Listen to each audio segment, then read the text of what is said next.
네, 여러분 강연 들으실 준비 되셨을까요? 네, 그럼 오늘 강연을 해주실 김덕진 소장님을 단상으로 모시겠습니다. 큰 박수로 환영해 주시기 바랍니다.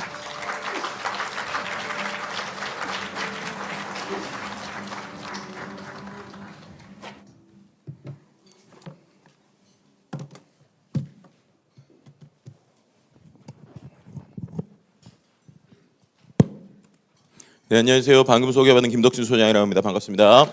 네. 많은 분들이 오셨네요. 그 AI에 대해서 아마 많이 궁금하실 거예요. 도대체 언론에서는 AI 하는데 이거 어떻게 되는 거냐? 이거 좀 써보려고 그러는데 잘 어렵다 이러시는 분들 많을 겁니다.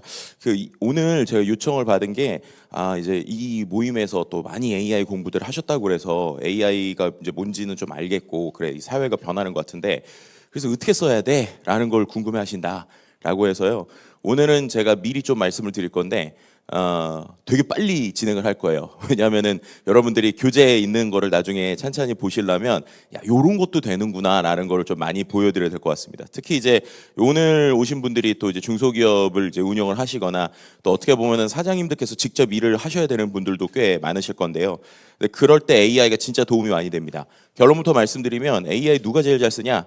나중에 되면 사장님들이 제일 잘 쓰십니다. 왜냐면은 AI 잘 쓰는 게요. 예전에는 도구를 사용하는 게 어려웠거든요. 근데 요즘엔 깔면 다 돼요. 깔면 다 되면 뭘 잘해야 되느냐? 시키는 걸 잘해야 됩니다. 시키는 거 많이 해보신 분들이 잘하세요. 그 대신에 이제 차이가 있죠. 요즘에는 우리가 사람들한테 특히나 우리 직원들한테 6시 넘어서 시키면 절대 안 되죠. 그죠? 근데 챗GPT한테는 6시 넘으면 그때부터 시작입니다. 여러분들이 이제 AI한테 이것도 시키고 저것도 시키고 요것도 시키면 다 할 수 있습니다. 그리고 요즘에는 하는 게 되게 쉽습니다. 그걸 좀 알 수 있는 게 깔아보신 분들은 알죠. 혹시 그냥 편하게 한번 손 한번 들어볼까요? 나는 챗GPT가 내 핸드폰에 설치돼 있다 하시는 분. 좋아요. 감사합니다. 네, 거의 다 설치돼 있으시네요. 너무 좋네요. 이미 잘 쓰실 것 같은데 그러면은 자 이제 어떻게 보면 우리가 좀 어떻게 해야 되는지 이런 것들 오늘 중심으로 얘기 드리고 그리고 뒤에는 이제 우리가 좀 이 세상을 좀 어떻게 바라봐야 될까라는 것도 시간이 좀 남으면 얘기 드리도록 하겠습니다. 저는 김덕진이고요. AI랑 열심히 놀고 있는 사람입니다. 노는 게 되게 중요해요. 왜냐하면은 우리가 AI를 그냥 일로 생각을 하면 되게 딱딱하고 어렵거든요. 그런데 그냥 논다라고 생각하면 할 게 되게 많습니다. 특히나 심심할 때 얘랑 있으면 더 이상 심심할 틈이 없습니다. 여러분들이 얘한테 말도 걸고 막 찍고 사진 찍고 물어보면 얘가 맞든 틀리든 대답해 주거든요. 그럼 그 대답을 우리가 들으면서 여러 가지의 좀 생각을 할 수 있게 되는 게 최근에 AI의 변화인 것 같아요. 그래서 이제 저는 이제 AI의 변화에 대해서 계속적으로 좀 말씀드리고 있고 학교에서는 뭐 강의도 하고 책도 내고 그러면서 여러분들 열심히 만나고 있습니다. 원래는 한 10년 이상 계속 해왔던 일이 빅데이터 분석하고 SNS 데이터 분석하는 일이었는데 자연스럽게 저는 이제 분석을 하다 보니까 여러 가지 도구들을 썼거든요. 근데 이제 도구들을 쓰는 것들을 또 많은 분들이 좀 신기하셔가지고 그런 것들 좀 알려드리고 그러다 보니까 한 3년 정도는 계속 그냥 AI 이렇게 쓰시면 돼요라고 하는 것들을 좀 전국에 알려드리는 일을 거의 주업으로 하고 있는 것 같습니다. 최근에 이제 변화들을 우리가 또 많이 관심이 있으시다 보니까 또 요즘에는 이제 유튜브도 좀 이것저것 많이 나가고 있고요. 그래서 여러분들이 아마 유튜브에서 제 이름을 검색을 하시면 한동안은 괴로우실 수 있습니다.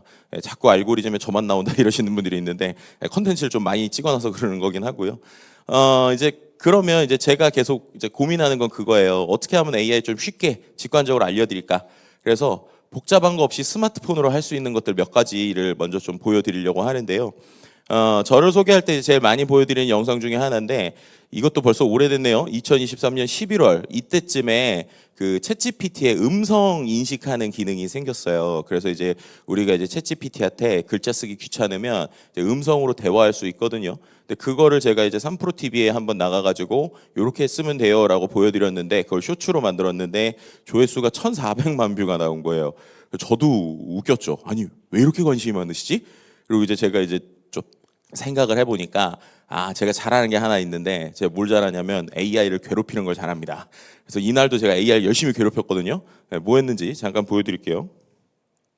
지금부터 네가 내 중학교 1학년 영어 선생님 되줬으면 좋겠는데 지금 내가 영어를 하고 싶은데 영어 진짜 못하거든. 그러니까 네가 중학교 1학년 수준으로 영어를 좀 해주고 내가 영어를 못하니까 네가 좀 잘할 수 있게 독려하는 그런 걸좀 해주고 영어를 확인하는 네가 한국어를 확인하고 영어를 좀 해주고 너가 먼저 영어를 좀 시작했으면 좋겠어. 잠깐 해보자. 시작. 뭐라고요?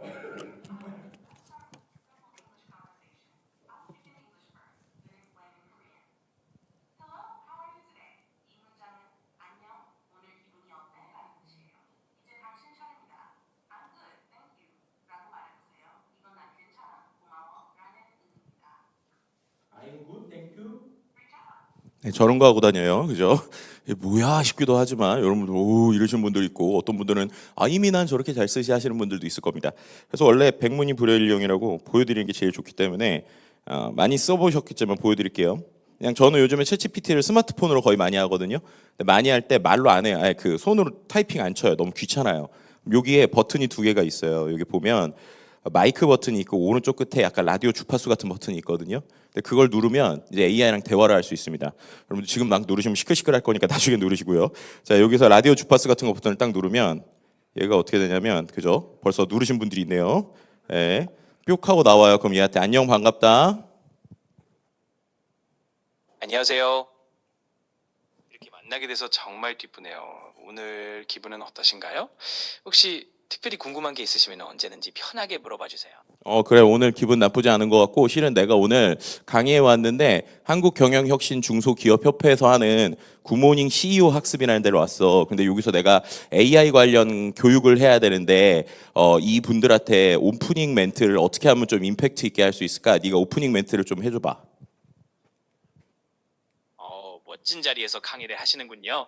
그럼 오프닝 멘트는 이렇게 시작해 보면 어떨까요? 안녕하세요, 여러분. 이른 아침에 이렇게 AI에 대한 열정을 가지고 함께 해주셔서 정말 감사드립니다. 오늘 이 시간이 끝나고 나면 여러분 모두 AI가 얼마나 우리 비즈니스와 삶을 바꿀 수 있는지 느끼실 수 있을 거예요. 이런 식으로 시작해 보시면 좋을 것 같아요. 이렇게 하시면 돼요. 그죠? 뭐야 싶기도 하시지만 뭐 이런 것도 됩니다. 예를 들면 오늘 아침이지만 좀 그렇지만 야 그래 오늘 이분들이 강의를 듣고 나서 오늘 실은 워크숍을 하신대. 그냥 농담입니다. 워크숍을 하실 건데 거기서 술을 좀 드시려고 하는데 건배사를 좀 어떻게 하면 좋을까? AI 교육 듣고 나서 건배사를 임팩트 있게 했으면 좋겠는데 실은 우리 회사에 한국 사람만 있는 게 아니라 일본 사람도 있고 중국 사람도 있거든. 그러니까 네가 임팩트 있는 건배사를 한국어로 한 줄 만들고 그다음에 그걸 영어로 한번 중국어로 한번 해봐. 그럼 이렇게 한번 해볼까요? 한국어로는 AI와 함께하는 미래를 위하여 건배 이렇게 할 수 있겠고 영어로는 Cheers to a future with AI라고 하면 좋을 것 같아요. 중국어로는 为有人工智能에 대한未来라고 표현하면 임팩트 있으면서도 다국적 멤버들이 모두 즐길 수 있는 건배사가 될 것 같아요. 중국어는 좀 이상하긴 하지만 이렇게 하는 거죠. 그리고 또 요즘에는 여기에 카메라 버튼이 있어요. 유료로 쓰시는 분들은 이 카메라 버튼이 있거든요. 그럼 카메라를 누르면 얘가 눈이 생깁니다. 그럼 눈이 생기면 이게 세상을 보여줄 수 있어요. 예를 들면 자, 카메라 버튼을 눌렀거든요. 그럼 이제 이렇게 하면 이제 여러분들 볼 텐데 내가 지금 카메라 버튼을 눌렀잖아. 지금 여기 어딘 것 같아? 네가 좀 추정 좀 해봐봐. 지금 보이는 화면으로 봤을 때 굉장히 많은 분들이 모여 계신 강연장 같은데요. 아마도 강의를 하시는 무대 위에서 내려다보는 느낌이 들어요. 이렇게 직접 보시면서 소통하니까 훨씬 더 현장감이 느껴질 것 같아요. 그래. 그럼 이번에 내 셀카 모드로 바꿔볼게. 자, 셀카 모드로 바꿨고 내가 실은 여기서 강의를 하려고 오늘 이렇게 좀 정장을 차려입었거든. 내 오늘 스타일 어떤지 네가 평가 좀 해봐봐. 지금 정장을 입으신 모습이 깔끔하고 아주 단정해 보이세요. 강연하시는 자리에 딱 어울리는 스타일 같고 자신감도 넘쳐 보이네요. 그러면 너가 패션 스타일리스트로 내가 10점 만점에 몇 점 정도인지 평가 좀 해줄래? 패션 스타일리스트 관점에서라면 오늘 정장 스타일은 10점 만점에 9점 정도 드릴 수 있을 것 같아요. 얘가 긴장감 있게 속도감을 10점감 있다 9점을 주네요. 이렇게 하시면 돼요. 그죠? 참고로 제가 정장 입고 해보니까 웬만하면 7점이 안 나옵니다. 그래서 여러분들이 패션에 대한 자신감 갖고 싶으시면 하시면 되고 이렇게 하시면 됩니다. 너무 쉽죠? 예. 그래서 얘기 드리는 게 그거예요. AI가 더 이상 우리가 고민할 게 아니라 써본 만큼 보인다라는 겁니다. 사장님들께서 AI랑 대화하다 보면 좀 삶이 바뀌세요. 제일 많이 바뀌시는 게 뭐냐? 더 이상 운전기사님을 안 괴롭히십니다. 그죠? 어떻게 돼요? 심심할 틈이 없어요. 얘랑 이것도 물어보고 저것도 물어보고 대화도 하고 생각도 하고 내가 고민하는 것들 얘랑 대화하면 얘가 꽤 그럴듯하게 대답을 잘해줍니다. 물론 정답이 아니라 대답을 해줘요. 제가 오늘 계속 반복할 거예요. 얘는 정답을 하는 녀석이 아니라 대답을 해주는 녀석입니다. 그럼 그 대답이 진짜 괜찮은지 맞는지 틀린지는 우리가 가지고 있는 경험과 우리가 가지고 있는 지식을 가지고 계속 토론하면서 나가는 거예요. 근데 중요한 거는 여러분들이 제일 어려워하고 힘들어하는 걸 얘가 두 가지를 잘합니다. 뭘 잘하느냐? 첫 번째는 사람이 제일 고민하는 초안 쓰는 걸 되게 잘해요. 그래서 얘는 뭐든지 해보라고 그러면 합니다. 그리고 두 번째는 우리의 생각이 정리가 잘 안 될 때, 우리가 고민할 때, 그냥 때로는 이렇게 털어놓고 싶을 때 이 녀석하고 할 수 있어요. 그래서 그렇게 쓰다 보면 오히려 우리가 생각의 폭이 넓어집니다. AI가 우리의 일을 다 해주는 게 아니라 AI를 통해서 우리가 더 많은 생각을 할 수 있게 도와주는 녀석이라고 봐요. 그렇기 때문에 우리가 AI가 아는 만큼 보이는 게 아니라 써본 만큼 보인다는 겁니다. 물론 기술의 진화는 있어요. 최근 3년 동안의 기술의 변화를 세 줄 정도로 요약하면 이렇게 됩니다. 2023년이 우리가 챗GPT를 처음 거의 만나기 시작한 때예요. 정확하게는 2022년 11월 30일 날 나왔는데 우리는 이제 2023년부터 많이 쓰기 시작했거든요. 그때 챗GPT 쓰시는 분들이 다 첫 번째 줄 같았어요. 와, 얘가 되네. 뭔가 얘기를 하네. 오, 신기하다. 그랬거든요. 근데 2024년이 되니까 사람들이 조금씩 이제 얘랑 대화를 해봤어요. 그리고 나서 마치 외계인하고 대화하는 방법을 알고 나서 그거를 서로 나누듯이 얘한테 이렇게 질문하면 이런 답변이 나와요 라고 하는 노하우들을 공유하기 시작합니다. 그러면서 이제 우리가 의도한 대로 얘가 답변하기를 바라보기 시작했어요. 그게 이른바 프롬프트 엔지니어링이라고 표현을 했습니다. 그래서 그런 수많은 책들이 많이 나왔었죠. 그리고 이제 2025년이 되니까 사람들이 이제 더 기대감이 높아졌어요. 그냥 AI한테 네가 모르겠고 네가 알아서 해 이러기 시작을 했습니다. 그냥 의도에 따라서 알아서 하기를 원하는 시대가 오고 있고 이걸 우리가 이른바 에이전트라는 표현으로 계속 온라인이나 인터넷에서 많이 얘기하고 있죠. 물론 아직 완벽하진 않습니다. 근데 중요한 거는 3년 동안 그만큼 사람들이 AI에 대한 기대감도 높아지고 AI도 많이 써보고 활용하면서 많은 상상력들이 발휘되고 있다는 거예요. 자, 그럼 여기서 뭐가 문제일까요? 바로 격차가 생긴다는 게 가장 큰 문제입니다. 왜냐면요, 실제로 제가 2023년에 그 이제 처음으로 AI 2024라는 책을 썼었거든요. 그게 너무 감사하게 한 16세 정도 나갔는데 그때 이제 제가 책에 쓴 게 아직은 괜찮아요. 모두가 1학년입니다. 라는 표현을 썼어요. 그랬는데 2023년 1학년이면 지금 2학년, 3학년 됐잖아요. 문제는 3학년이 되니까 자꾸 3학년이 아니라 선행학습을 하는 사람들이 생겨요. 그래서 자꾸 막 6학년 수준으로 가고 중학교 1학년 수준으로 자꾸 갑니다. 어떤 분들은 1학년이고 어떤 분들은 6학년이고 좀 있으면 더 격차가 벌어지겠죠. 그럼 여기서 무슨 문제가 생길까요? 학교에서 일어나는 일이 비슷하게 생길 수 있습니다. 이른바 수포자 들어보셨죠? 예, 수학 포기하는 사람처럼 벌써 AI 포자들이 생겨요. 무슨 말도 안 되는 얘기 같지만 회사에서 그렇습니다. 왜냐하면 어떤 사람이 너무 잘해요. 그러니까 내 옆에 있으면서 나는 잘 모르겠고 제가 잘하니까 나는 AI랑 상관없어 그러고 있거든요. 그런데 생각을 해보시면 수포자도요 안 생기게 하는 방법이 있어요. 내가 수포자 안 되는 되게 심플한 방법이 있습니다. 뭐냐? 고3 때 내 친구들이 고3 문제집 풀 때 용기 있게 그 자리에서 중학교 1학년이나 초등학교 5, 6학년 문제집 꺼내서 풀 수 있으면 수포자는 안 되거든요. 속도가 차이가 있어도. 그런데 그렇게 못하죠. 왜 못해요? 창피하니까. 그죠? 창피하니까 못한단 말이에요. 그런데 그러니까 어떻게 돼요? 아예 손 놓고 포기하게 돼요. 근데 요즘 좀 그래요. AI가 어디는 막 엄청 최첨단 막 나간다고 하는데 나는 못하니까 아예 나는 상관없어 그러고 있거든요. 근데 그러시면 안 됩니다. 왜냐하면 정확하게 표현드릴 수 있는 게 지금 AI는 딱 스마트폰 처음 생기고 앱이 쏟아지는 거랑 똑같은 현상이에요. 무슨 말이냐? 여러분들이 10년 동안 유튜브를 안 보고 사실 자신이 있으면 AI를 안 하셔도 됩니다. 그죠? 근데 우리가 어떻게 돼요? 지금 안 그렇잖아요. 다 그런 거예요. 지금 보여드린 챗GPT 말고도 수많은 앱들이 쏟아지고 있고 그 앱들을 우리가 써보는 게 되게 중요합니다. 그래서 오늘 지금부터 남은 시간 동안에 제가 그냥 이렇게 쓰시면 돼요라는 걸 막 보여드릴 거예요. 막 보여드리면 그걸 저희가 자료에 넣었으니까 그중에서 다 하실 필요 없고요. 관심 있는 거 한두 개만 나중에 찬찬히 보시면 됩니다. 잘 모르시겠다 그러면은 그거 가지고 제 직원분들하고 같이 얘기하시면 잘할 거예요. 그래서 그런 부분으로 한번 달려보도록 하겠습니다. 첫 번째 이거죠. 뭘까요? 지브리입니다. 그죠? 지브리가 중요해요. 왜 지브리가 중요할까요? 이 지브리 덕분에 제가 요즘에는 챗GPT 까세요라는 얘기를 안 하고 다녀도 됩니다. 왜냐면 여러분들 많이 까셨잖아요. 왜 까셨을까요?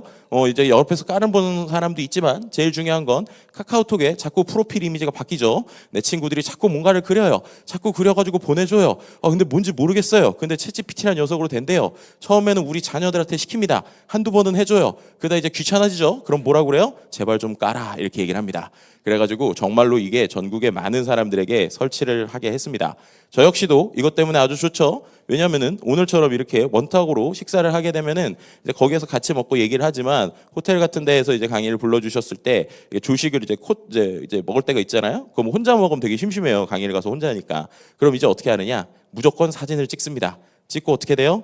이런 거 시키는 거죠. 그죠? 어떻게 돼요? 사진 찍고 내 모습을 심슨 캐릭터 스타일로 그려줘. 그럼 얘가 뿅 하고 그려주죠. 어때? 마음에 드시나요? 저는 마음에 안 들어요. 왜냐면 너무 뚱뚱해요. 그죠? 그럼 너무 뚱뚱하면 어떻게 하면 될까요? 네, 쉽습니다. 여러분들 하시는 것처럼 너무 뚱뚱해, 좀 슬림하게, 그럼 얘가 이렇게 그려줘요. 근데 이제 중요한 건 이 그림이 아니라 저 뒤에 있는 디저트라고 써 있는 겁니다. 저게 왜 중요하냐면 자세히 보시면 이 사진에는요, 제가 있고 저 오른쪽에 사람들이 있잖아요. 근데 저 사람들이 뭐 하고 있는지 잘 보이시나요? 잘 안 보이실 거예요. 저 사람들 자세히 보면 케이크 푸고 있거든요. 근데 AI는 어떻게 하냐면 저걸 확대해서 봐요. 본 다음에 어떻게 돼요? 요 위에 빈칸인데 이 빈칸에다가 디저트라고 쓴다는 겁니다. 저런 걸 잘해요. 저런 걸. 그래서 생성형 AI가 그냥 그림 그리는구나가 아니라 야, 얘가 이미지에 있는 내용을 인지해서 이걸 갖고 분석을 하는구나 라는 걸 아시는 게 되게 중요합니다. 왜 이걸 아시는 게 중요하냐면 실제로 이러한 변화를 본 마케팅 회사들이 요즘 뭘 하고 있는지 아세요? 이 기술을 $22짜리 챗GPT 그냥 그거 쓰면 되잖아요. 아니면 이걸 API로 가져오면은 실제로 쓰는 만큼 돈을 내면 되거든요. 그러니까 이거를 갖고 뭘 할 수 있을까 생각을 하는 거예요. 그래서 봤더니 야, 이거 갖고 요런 분석하면 되겠네. 그래서 뭐 하느냐? 인스타그램 타임라인을 분석하기 시작합니다. 말이 되겠죠? 인스타그램에서 사람들이 올리는 취향들이 있잖아요. 근데 이 취향들을 어떻게 분석해야 될지 되게 많은 기술들이 어려웠단 말이에요. 근데 이제 챗GPT한테 사진 주고 내가 사진 20장 줄 테니까 여기에 들어가는 제품들 분석해봐. 요 사람들 이거 뭐 좋아하는 것 같아? 하면 해준다는 거예요. 그럼 어떻게 돼요? 이거를 갖고 바로 서비스하는 회사들이 보이기 시작합니다. 그래서 결국에는 우리가 어떠한 기술을 볼 때 그냥 그렇구나로 끝날 것인지 아니면 그거를 갖고 우리가 써보면서 응용을 하면서 이걸 어떤 비즈니스 가치를 창출할 수 있을 것인지 라는 건 전혀 다른 시선이라는 거죠. 이런 것만 되는 게 아니라 이런 것도 돼요. 아까도 뭐 투자 유치 잠깐 하셨지만 이런 글이나 보고서 같은 것들이 있잖아요. 그럼 그 글이나 보고서 같은 경우 또 예를 들면 여러분들 회사에서 머티리얼들이 있어요. 이걸 어떻게 하면 직관적으로 재밌게 표현할까? 내용 넣고 챗GPT한테 내 컷 만화로 그려봐. 그럼 이렇게 그려줘요. 그죠? 근데 중요한 건 아직 한국어는 어색해요. 근데 영어나 외국어는 되게 잘합니다. 왜냐면 이게 데이터의 양의 차이거든요. 실제로 제가 해보니까 영어도 잘하고 일본어도 잘하고 태국어 같은 경우도 꽤 그럴듯하게 잘 나와요. 그런데 이제 한국어는 약간 어색합니다. 그럼 이제 우리가 무슨 생각을 해요? 아직 한국어는 어색하니까 쓸 게 별로 없네 라고 생각할 수 있어요. 근데 반대로 생각하면 야, 지금은 안 되지만 좀 있으면 되겠네? 라고 생각을 해보시잖아요. 그러면 우리가 지금 이걸 갖고 프로세스를 생각할 수 있습니다. 또 한 가지 뭐가 있을까요? 야, 한국어는 안 되는데 다른 게 돼? 그럼 이걸로 해볼 수 있는 게 있겠네? 라고 생각하겠죠. 예를 들면 이런 겁니다. 자, 아이고, 그죠? 한번 제가 지자체에서 있는 사람이라고 생각을 해볼게요. 지자체에서 보도자료들이 나와요. 근데 예를 들면 뭐 이런 뭐 장애인 보호구역 늘린다 이런 보도자가 나왔는데 요즘에 지자체에 보면 이제 우리가 말하는 다국 이제 어떻게 보면 우리나라에서 태어나신 분이 아니라 외국인 분들도 많이 사시잖아요. 그럼 그런 분들한테 좀 더 이런 거를 임팩트 있게 그 홍보 자료를 주려면 어떻게 하면 될까요? 쉽습니다. 그냥 한 것처럼 이 내용 넣고 야, 이걸로 영어로 네가 만들어봐. 그렇게 하잖아요. 그럼 이런 식으로 나오는 거예요. 그죠? 6컷 만화로 정책을 홍보하는 만화를 그려줘. 그러면 보시는 것처럼 한국어는 약간 어색해도 영어는 꽤 잘한다라는 겁니다. 그럼 이런 식으로 우리가 쓰면 기본적으로 이걸 갖고 여러분들이 아이디어가 많이 발산이 되시겠죠. 뭐 이런 것들을 하는 겁니다. 그래서 결국에는 이 역시도 그냥 챗GPT $22짜리에서 같이 연결되어 있는 소라라는 서비스를 쓰면 할 수 있다라는 겁니다. 별거 아닌 것 같은 이 그림 그리는 기능을 왜 설명을 이렇게 장황하게 드리느냐? 이 녀석이 세상을 바꿔놨기 때문이에요. 왜냐면요, 이 사람이 누구냐면 오픈 AI의 그 챗GPT 만든 샘 알트먼이라는 사람이거든요. 근데 이 사람도 처음에 이 그림 그리기 기능을 내고는 좀 짜증을 냈어요. 무슨 짜증을 냈느냐? 그 사람의 SNS를 보면 알 수 있습니다. 처음에 뭐라고 썼냐면요, 내가 10년 넘게 정말 막 인간만큼의 대단한 일반 인공지능 AGI라는 걸 만들 때는 사람들이 별로 관심을 안 갖다가 그리고 내가 챗GPT를 만들고 3년 동안에는 오히려 나를 그렇게 막 욕하는 사람들이 있다가 내가 그림 그리기 기능을 내놓고 자고 일어났더니 어떻게 됐다는 거예요? 자기 쪽지함이 가득 찼다는 거예요.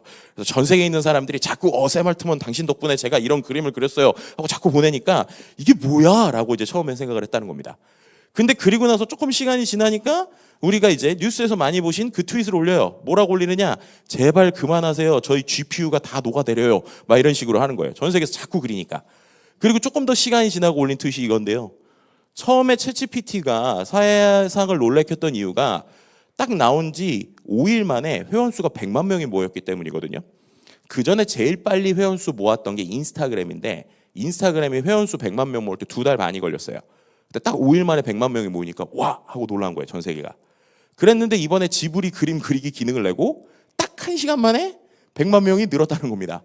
그런데 중요한 건 이 100만 명이 다 유료 사용자예요, 유료 사용자. 왜냐하면 그때는 무료 사용자한테 그림 그리기 못하게 했거든요. 뭐예요? 전 세계에서 이거 그림 그리기 하나 하겠다고 3만 원씩 낸 사람이 1시간 만에 100만 명이라는 거예요. 그래서 어떨 때는 이 혁신이라는 것이 엄청나게 큰 기술의 변화가 아니라 우리 삶에서 되게 재미있는 요소로 들어오기 시작하는데 이게 챗GPT의 사용자 수를 엄청나게 늘립니다. 어느 수준으로 늘렸느냐? 작년까지 챗GPT 사용자 수 3억 명 얘기했거든요. 지금 보시면 8억 명입니다. 8억 명. 우리나라에서도 지금 많이 설치하셨죠? 그 변화의 포인트를 볼 수 있는 게 3월에 우리나라에서 챗GPT 설치자 수 1,000만 명 정도로 추산했거든요. 4월 되니까 지금 1,700만까지 올라갔습니다. 예, 그러니까 어떻게 돼요? 이제 우리가 AI를 그냥 아무렇지 않게 일상에서 쓰는 시절들이 오고 있다는 겁니다. 그리고 그런 것들이 우리에게 오는 변화들을 지금 여러분들이 경험하고 있는 거죠. 그럼 그런 것들을 우리가 어떻게 활용할 수 있을지를 당연히 고민하고 생각해 봐야 되는 시기입니다. 자, 물론 이런 것들은요, 좋지만은 않아요. 명암도 있습니다. AI 기술이라는 게 항상 명암이 있잖아요. 이 그림 그리기 기능은 어떤 암이 있을까요? 미국에서 특이한 사람이 생겨요. 이걸로 영수증을 그리기 시작합니다. 예, 이게 챗GPT로 그린 영수증이에요. 그렇죠? 예, 챗GPT로 꾸겨져 있는 것도 하고요. 막 이렇게 만들어서 영수증 처리를 시도하는 사람도 생기는 겁니다. 참 세상에 별의별 사람 다 있죠. 그런 거예요. AI가 도대체 어디까지 할 수 있을까라는 걸 예전엔 테스트하기가 어려웠거든요. 그런데 이제 어떻게 하면 돼요? 그냥 그려줘, 해봐, 시켜보니까 이것도 해보고 저것도 해보는 겁니다. 그렇다면 우리가 이제는 AI를 쓰든 안 쓰든 이 AI가 어디까지 되는지라도 적어도 눈으로 보시고 확인을 하셔야 돼요. 그래야 우리가 여기에서의 변화들을 볼 수 있기 때문이죠. 그래서 어디까지 진화했는가라는 얘기들 좀 이제 또 해보도록 하겠습니다. 일단 제일 중요한 거, 챗GPT가 제대로 깔려 있는지 확인을 잘 하셔야 됩니다. 왜냐하면 제가 예전에 이런 강의 때 챗GPT 설치하세요 얘기를 계속하고 다음 날이 되잖아요. 그럼 저한테 그렇게 전화가 와요. 수장님, 제가 챗GPT 설치하고 그리고 유료로 가입했는데 안 돼요 그러거든요. 그럼 제가 뭐라고 그럴까요? 한숨을 하시면서 저 두 번째 있는 가짜 앱 중에 하나를 설치하신 것 같습니다. 이런 얘기를 합니다. 실제로 여러분들이 챗봇 이렇게 써 있는 거 보시면 가짜가 많아요. 정확하게는 챗GPT, 오픈 AI께 설치가 돼 있으셔야 돼요. 물론 저기 제미나이라고 있는 거는 다른 서비스긴 하지만 어쨌든 비스무리한 서비스가 어마어마하게 많습니다. 그렇기 때문에 설치를 잘 하시는 게 되게 중요하고요. 그다음에 이거 은근 모르시는 분들이 많은데 설치를 하고 나서 우리가 이제 내 개인 정보가 이제 뭐 AI가 가져가니에 대한 걱정을 많이 하시잖아요. 요즘에는 큰 AI 서비스들은 그런 걱정들이 하도 많으니까 법적으로 내 데이터를 AI가 학습하지 못하게 하는 기능들이 다 생겼습니다. 그 중에서 이제 제일 대표적인 챗GPT에 있는 건데 아마도 많은 분들이 기본적으로 설정이 안 돼 있으실 거예요. 챗GPT에 들어가셔가지고 거기에서 이제 맨 아래쪽에 이름을 누르시거나 아니면은 PC도 똑같습니다. 설정에 들어가시면 데이터 제어라는 게 있어요. 데이터 제어. 그래서 데이터 제어라는 데 들어가시면 모든 사용자 대상 모델 개선이라는 게 있는데 이게 대부분 다 켜 있으실 거예요. 디폴트로 켜져 있습니다. 이 켜져 있다는 게 무슨 말이냐? 요 밑에 있는 것처럼 제가 한 컨텐츠를 AI가 학습하는데 허용합니다라고 돼 있는 거예요. 기본으로 이렇게 돼 있습니다. 기본으로. 그런데 이거를 꺼주면 어떻게 되느냐? 아예 얘네가 법적으로 이건 이제 아시겠지만 요즘에 뭐 유럽 GDPR이라든지 미국의 법들이 프라이버시 법들이 세기 때문에 이걸 꺼놓으면 아예 별도의 클라우드에 저장이 돼요. 그렇기 때문에 이렇게 되면 그나마 1차적으로 내 개인정보를 막을 수 있습니다. 이거를 켜놓으면 가끔씩 소름 돋을 때가 있어요. 제가 언제 그랬냐면 밑에 오디오 녹음 포함 이게 켜져 있는 상태에서 AI랑 대화를 계속했거든요. 그러다가 갑자기 얘가 우연치 않게 제 목소리를 똑같이 하는 거예요. 그래서 제가 되게 놀란 적이 있어요. 그래서 얘네가 내 오디오도 갖고 가서 학습을 하는구나 라고 느꼈던 적이 있는데요. 어쨌든 그런 깨름직함을 막으시려면 꺼놓으시면 좋습니다. 근데 여기서 중요한 거, 그럼 이렇게 됐으니까 우리 뭐 중요한 뭐 데이터 정보 올려도 되냐? 그건 아니에요. 왜냐하면은 기본적으로 얘가 내 데이터를 학습하지 않을 뿐이지 클라우드에 올라가는 건 매한 가지입니다. 그래서 뭐 웬만하면은 핵심 정보 같은 거는 잘 안 쓰시는 게 좋고 그런 거 쓰시는 데들은 그래서 기업용 AI 서비스들이 나오고 있죠. 근데 어쨌든 개인이거나 내가 공개돼도 가능한 정보에서는 이렇게 했을 때는 쓰기가 좋습니다. 자, 그럼 어떻게 쓰면 될까요? 아까 보여드린 것처럼 이 오른쪽 끝에 여기 그죠? 맨 첫 번째 탭의 오른쪽에 보면 마이크 버튼하고 저기 그 자자작지 지직되어 있는 버튼이 있는데 저기 라디오 주파수 같은 거 누르면 대화를 하는데 얘 소리도 들어야 되잖아요. 그럼 이제 텍스트로 해야 되는 상황이다. 그럼 전 보통 어떻게 하냐면 저 마이크 버튼을 많이 눌러요. 마이크 버튼을 누르고 얘기를 하면 얘기를 한 다음에 확인을 누르면 그걸 글자로 바꿔주거든요. 근데 꽤 잘 바꿔줍니다. 그리고 조금 틀려도 상관없어요. 왜냐하면 얘는 맥락을 이해하기 때문에 그 틀린 얘기도 아 틀렸구나라고 인지를 잘합니다. 그래서 이제는 이거 치지 않고 마이크로 얘기해서 글자를 써요. 근데 글자만 그냥 썼을 때는 얘도 신입사원하고 똑같아요. 똑똑한데 우리 회사를 잘 모르거나 아니면 똑똑한데 약간 맥락을 좀 알려줘야 됩니다. 그래서 제일 중요한 건 뭐냐? 뭔가를 주는 거예요. 그럼 뭘 주면 좋을까요? 제일 쉬운 건 전 이렇게 표현하거든요. 찍고 올리고 물어보면 대답해 준다입니다. 찍고 올리고 물어보면 대답해 준다. 그럼 뭐가 될까요? 예를 들면 아무거나 찍는 거예요. 찍고 올려요. 그리고 물어봅니다. 이렇게. 이 제품이 어떤 거야? 이 제품 판매하고 싶은데 누구한테 판매하면 좋을지 타겟 고객군을 잡아주고 판매할 온라인 페이지에 적을 만한 임팩트 있는 카피라이트를 만들어줘. 이렇게 쓰는 겁니다. 그럼 얘가 뭐래요? 웹캠으로 보인대요. 웹캠을 사용하는 사람은 주로 이런 사람이래요. 타겟 고객군은 이런 사람이래요. 그러더니 카피라이트를 뽑는데 더 선명하게, 더 진실하게 당신의 모든 순간을 완벽하게 포착하세요. 최고의 웹캠으로 완벽한 화질을 경험하십시오. 이렇게 뽑는다는 거예요. 그죠? 그럼 이제 여러분들이 뭐 하실 수 있어요? 찍고 물어보시면 돼요. 여기서 그럼 제일 중요한 게 뭘까요? 저 질문입니다. 그래서 그 업을 잘하신 분들이 잘한다는 거예요. 왜냐? 내가 궁금한 게 많잖아요. 내가 해보고 싶은 게 많잖아요. 그러면 AI한테 시켜보는 겁니다. 근데 시킬 때 저 용어를 잘 쓰는 분들이 잘하겠죠. 여기서 팁 하나. AI를 쓸 때 굳이 쉽게 말하실 필요가 없어요. 내가 쓰는 용어를 쓰면 AI는 거기에 맞게 대답을 해줍니다. 그러면 업계의 용어가 있으시겠죠? 업계의 용어를 가지고 물어보시면 그 업계의 용어와 맞게 대답을 해줍니다. 두 번째, 얘는 정답을 주는 애가 아니에요. 100점짜리가 잘 안 나옵니다. 그럼 어떻게 하면 될까요? 내가 만약에 그 업의 전문가다 라고 하면은 이 내용을 보고 평가를 해서 야, 이 내용을 좀 더 네가 디벨롭 해봐. 아니면 이거를 네가 안을 10개를 더 만들어봐. 시키시면 됩니다. 그러면 그 안에서 이어서 계속 하게 되는 겁니다. 심지어 이 녀석을 갖고 말도 안 되는 것을 시키면 일단 합니다. 중요한 건 여러분들의 상상력과 여러분들이 시도해 보는 거예요. 그래서 계속 이렇게 이야기를 이어나가시면 됩니다. 그리고 최근에 챗GPT가 되게 많은 버전이 생겼어요. 아마도 그냥 쓰신 분들이 많을 텐데 뭐 말 나온 김에 그 혹시나 내가 유료 버전을 쓴다 하시는 분들은 챗GPT 안에서 제가 이건 장표는 준비 안 했는데 그 여러분들이 챗GPT 유료 버전 쓰시는 분들은 여기서 좀 설명을 드려보죠. 여기 메뉴에 저기 보면 제가 빨간색 마크 한 대 말고 저 오른쪽 끝에 위로 이렇게 점이 3개가 있는 게 있을 겁니다. 저 점 3개 있는 거를 유료 사용자 눌러보시면 모델이라는 게 나와요. 모델. 그래서 모델이라는 걸 누르면 그 안에서 모델 바꾸기 그래가지고 뭐 GPT-4o 말고 막 4.5, 5.3 막 별의별 게 다 있습니다. 근데 되게 복잡해요. 이게 뭐야 싶을 거예요. 근데 그 중에서 이성이라고 써 있는 녀석들이 있어요. 그 이성이라고 써 있는 게 5.3랑 5.4 계열이거든요. 그럼 이성이라고 써 있는 거랑 일반적인 게 뭐가 다른지가 되게 중요합니다. 기본적인 나머지 챗GPT 모델은요. 질문을 하면 그냥 제 의도대로 바로 답변을 하거든요. 근데 거기 이성이라고 써 있는 녀석들은 얘가 뭔가 생각을 하기 시작해요. 사람으로 치면 단계를 생각합니다. 그래서 그냥 일을 하는 게 아니라 일을 할 때 단계별로 뭔가 생각을 해요.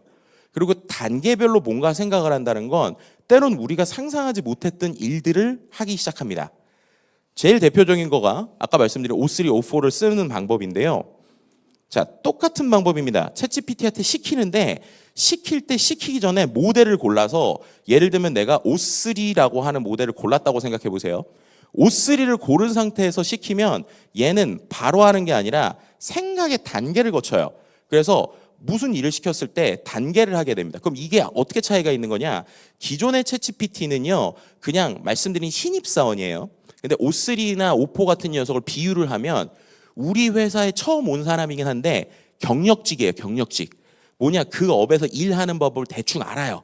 그럼 어떻게 되느냐? 일을 시키면 그거를 어떻게든 자기가 단계별로 생각을 해서 하거든요. 어느 수준까지 되는지를 보여드릴게요.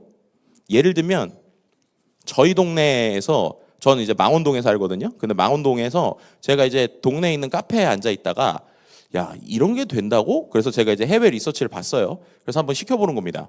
그냥 사진 올리고 아까처럼 물어봐 시키는데 마케팅 같은 거 말고 약간 좀 달라요. 아까랑 다르게 사진 속에 있는 장소가 어딘지 너가 한번 추정을 해서 분석을 해볼래? 라고 시켜요. 그 다음에 사진 속에 있는 다양한 내용과 힌트를 가지고 단계별로 분석해봐라고 시키죠. 아까는 되게 일을 제가 디테일하고 직관적으로 시켰잖아요. 그건 뭐냐면 인턴 사원이니까 우리 회사 잘 모르고 이 업을 모르니까 되게 구체적으로 시켜준 거고, 이 O3라는 녀석은 경력직이니까 그냥 일만 해보세요라고 던진 거예요. 자, 던졌습니다. 그럼 이제 어떻게 되느냐? 요거는 이제 제가 자료에 안 넣는데 약간 프라이버시 이슈가 있어서, 자, 해봐 이렇게 시키면 얘가 어떻게 되냐면요, 이 사진을 분석해요. 분석을 어떻게 하느냐?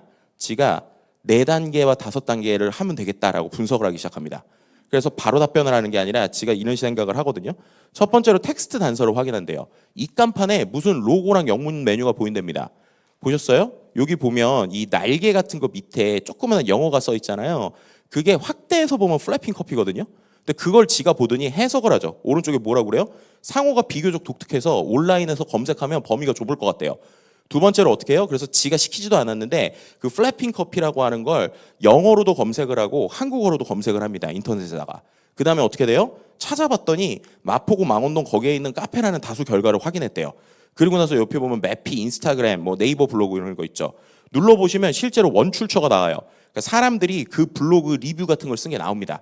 세 번째, 거리 건물의 환경을 대조한대요.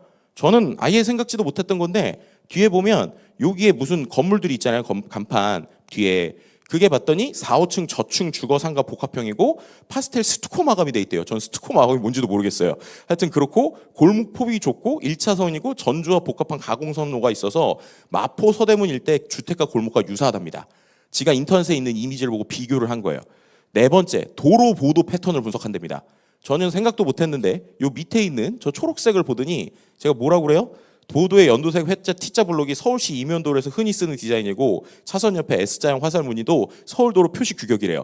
그래서 뭐랍니까? 서울 내 이면도로일 가능성이 강화된다고 합니다. 다섯 번째, 주변 한글을 봤더니 멀리 한글이 있고 그러니까 여기 한국 지역인 것 같고요.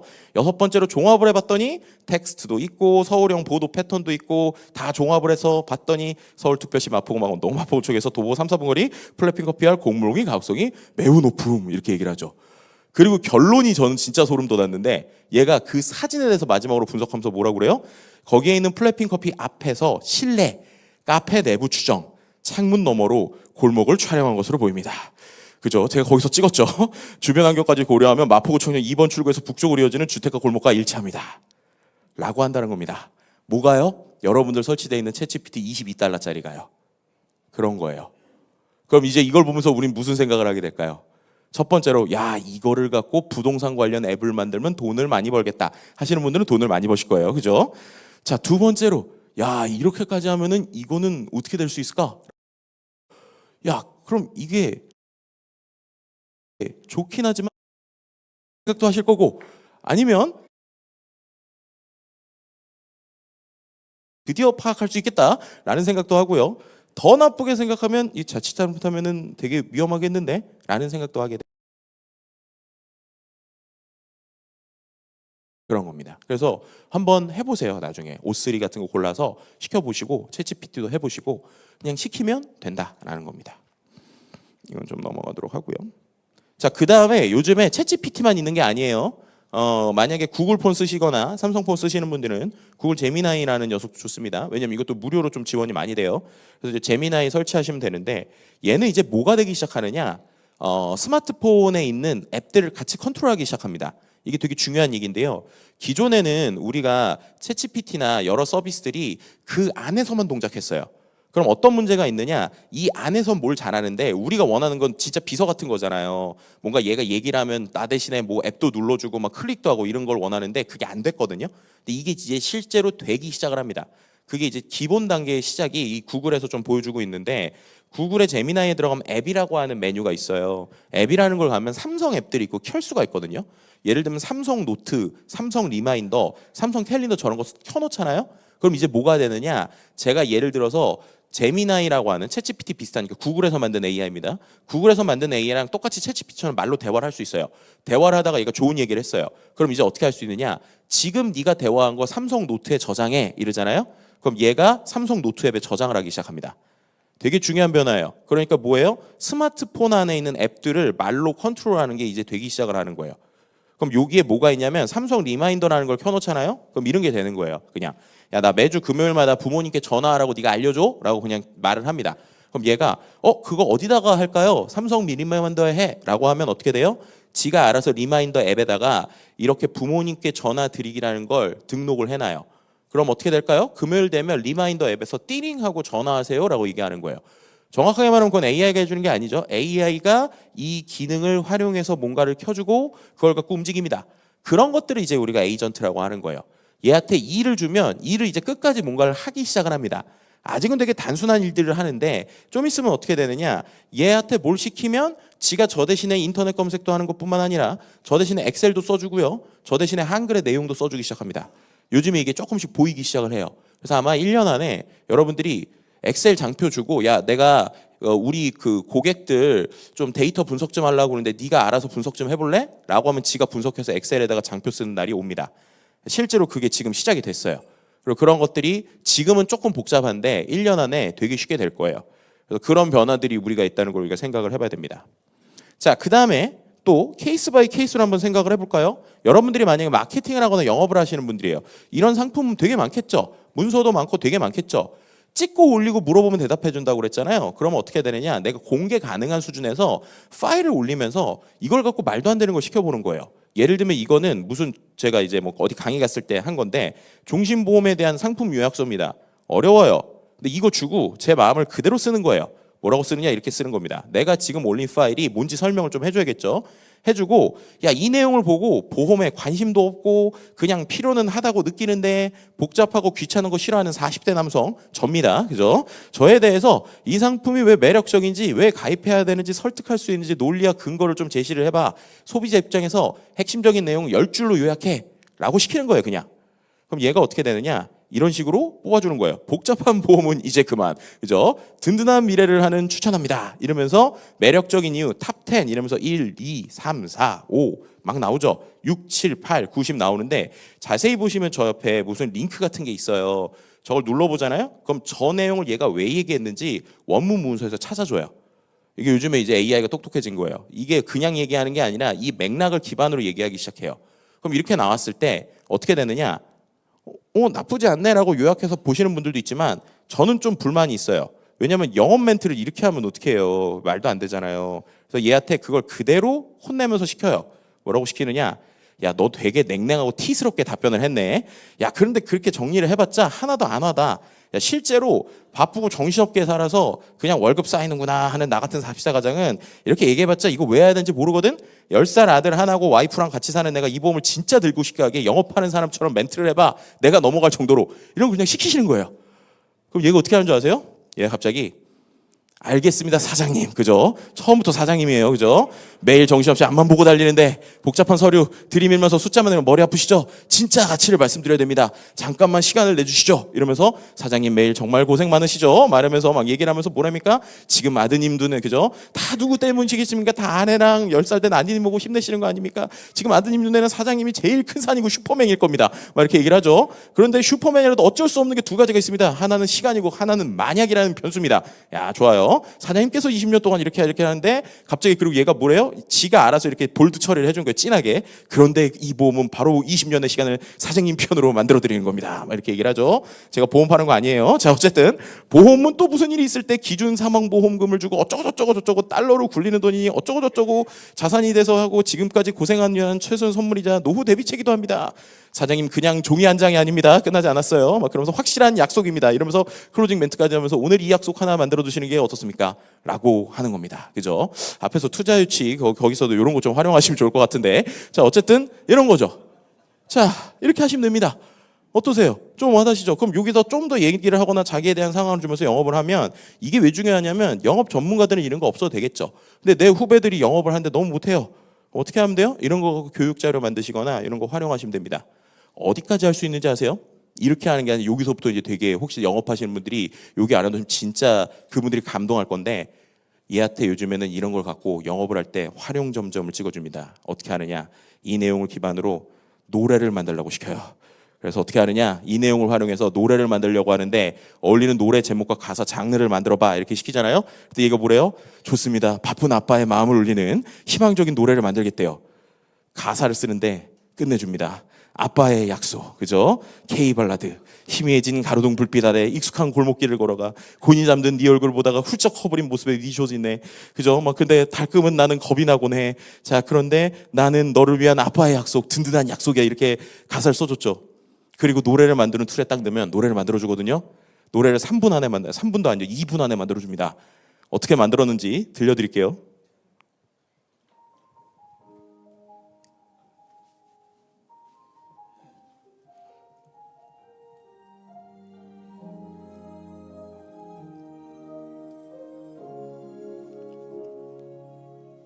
희미해진 가로등 불빛 아래 익숙한 골목길을 걸어가 곤히 잠든 네 얼굴을 보다가 훌쩍 커버린 모습에 미소 짓네. 세상 가장 높은 산이 돼주고 가장 넓은 그늘이 되고 싶어. 하지만 시간은 너무 빠른 걸 가끔은 나도 덜컥 겁이 나고 해. 혹시라도 어느 날 갑자기 네 손을 놓치게 되는 날이 와도 너의 세상이 너의 꿈들이 작아지게 될 수는 없는 거잖아. 이건 너를 위한 아빠의 약속, 세상 가장 든든한 약속이야. 시간과 함께 자라나는 울타리, 어떤 바람에도 흔들리지 않을 너의 내일을 지켜주겠다고 가슴에 새겨둔 나의 다짐이야. 여기까지만 듣도록 하겠습니다. 더 듣고 싶으신 분들은 저작권이 저한테 있으니까 저한테 연락을 주시면 되고요. 이 뭐야? 라고 하시는 분들 있고, 왜 좋지? 왜 가슴을 울리지? 왜 어디선가 들어본 것 같지? 하실 거예요. 자, 이게 실은 맥락이 있는 얘기입니다. 어떤 맥락이 있느냐? 작년 4월에 작곡가 김영석 씨가 이런 트윗을 하나 올리셨어요. 이 트윗의 맥락을 좀 설명드리면, 자기가 전라남도 교육청에서 하는 어떤 행사에 초대를 받아서 심사위원으로 갔다는 거예요. 여기서 이제 지자체에서 이 행사를 홍보하기 위해서 사람들한테 주제가 공모전을 했습니다. 근데 주제가 공모전을 했는데 어쨌든 심사를 정확하게 봐야 되니까 김영석 씨를 섭외를 해가지고 심사를 봐달라고 한 거예요. 근데 이분이 정말 좋은 노래가 있어서 1등을 골랐습니다. 근데 그 다음날 다시 이 곳에서 연락이 와요. 그러면서 작곡가님 죄송한데요, 1등을 다시 뽑아야 될 것 같아요. 그러는 거예요. 그래서 왜요? 이랬더니 1등을 받으신 분이 받을 수가 없대요. 그러는 거예요. 그래서 왜요? 이랬더니 그분이 선생님이신데 자기가 약간 반장난으로 AI로 노래를 만들었는데 1등이 돼서 자기도 당황스럽대요. 그래서 받을 수가 없대요. 이렇게 얘기를 한 거예요. 이분은 얼마나 당황스러웠을까요? 작곡가인, 그죠? 그래서 뭐래요? 야, 이걸 상을 줘야 되나 말아야 되나? 이거 뭘 먹고 살아야 되나? 이런 겁니다. 여러분들 궁금하시죠? 이거 어떻게 만드는지.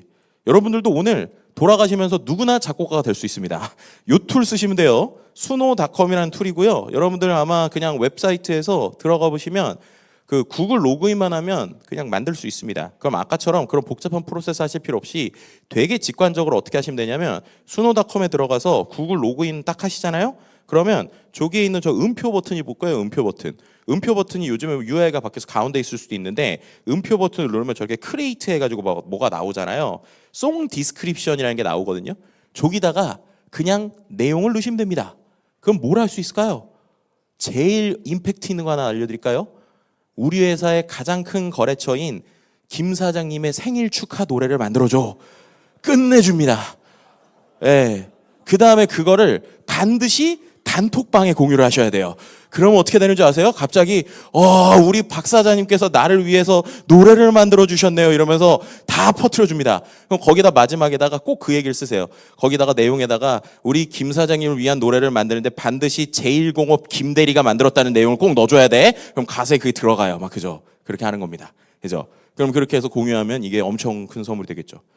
그럼 여기서 이제 우리가 중요한 맥락 하나 짚어야 됩니다. 그럼 저 작곡가 김영석 씨나 음악가들은 도대체 그럼 요즘 어떻게 될까요? 이렇게 되면은 이 사람들이 일자리가 다 없어질 것 같잖아요. 되게 놀라운 일이 생겼는데, 예를 들면 아까 그 작곡가 김영석 씨가 1등을 다시 뽑았을까 아니면 유지했을까부터 시작을 해야 됩니다. 일단 결론은 유지를 했습니다. 유지를 했고요. 어떻게 유지를 했느냐? 그냥 끝나는 게 아니라 그 곡을 본인이 편곡을 한 번 더 해서 더 좋은 버전으로 만들었어요. 여기서 되게 중요한 맥락이 있습니다. 아까 말씀드린 대로 AI는요 뭔가 대답을 하거든요. 근데 정답은 아니에요. 전 이런 표현을 합니다. 한 80점짜리를 냅니다. 요즘에 좀 더 똑똑해져서 한 85점을 내요. 자, 그런데 85점짜리 음악이 나왔습니다. 근데 그 음악을 정말로 내가 더 마음이 들어서 이걸 진짜 제대로 막 고치고 싶어요. 제대로 고치고 싶어가지고 여기에서 막 이런 뭐 소리도 여기는 좀 키워주고 여기는 막 이렇게 확대해주고 여기에 문장을 이렇게 바꿔주고 이런 게 될까요? 그런 건 안 됩니다 지금. 그건 누가 할까요? 원래 음악을 작곡하던 사람들은 이미 컴퓨터 프로그래밍을 다 하거든요. 그 사람들은 잘합니다. 그래서 이제 어떻게 되느냐? 예전에는 사람들이 우리가 음악이 두 가지가 있겠죠. 하나는 어떤 음악이 있느냐? 내가 진짜 창작에 혼을 불태워서 하는 음악이 있고 하나는 되게 비즈니스적으로 만들어야 되는 음악이 있을 거예요. 제일 대표적으로 라디오 CM송 같은 거죠. 자, 라디오 CM송을 만들 때 예전엔 클라이언트 니즈가 명확하게 있더라도 그 니즈를 채우려면 본인이 엄청 고민을 해서 처음부터 창작을 했을 거잖아요. 이제 어떻게 하느냐? 이런 툴에 넣어요. 넣고 돌려요. 돌리면 정말로 농담 아니고 1시간에 100곡도 나옵니다. 그럼 그분들은 어떻게 할까요? 들어봐요. 듣고 초안 스케치를 합니다. 괜찮은 게 있으면 소스를 뽑아요. 그 다음에 자기가 원래 하는 편집 프로그램 가서 편집을 합니다. 이게 이제 작법의 차이가 있겠죠. 그럼 냉정하게 말하면 이 사람들도 원래 광고용 노래 만들 때 예전에는 정말 짧게 잡아도 한 달 걸리는 게 극단적으로 말하면 1시간 안에 끝납니다. 그렇죠. 그럼 그 나머지 시간 동안에 새로운 비즈니스를 하거나 그 시간을 이제 나머지 어떻게 하느냐. 이런 패턴의 가장 큰 맥락의 단점이 뭐냐. 언제나 들어봄직한 음악이 나온다는 거예요. 왜냐하면 얘는 기존에 있던 데이터를 기반으로 하니까.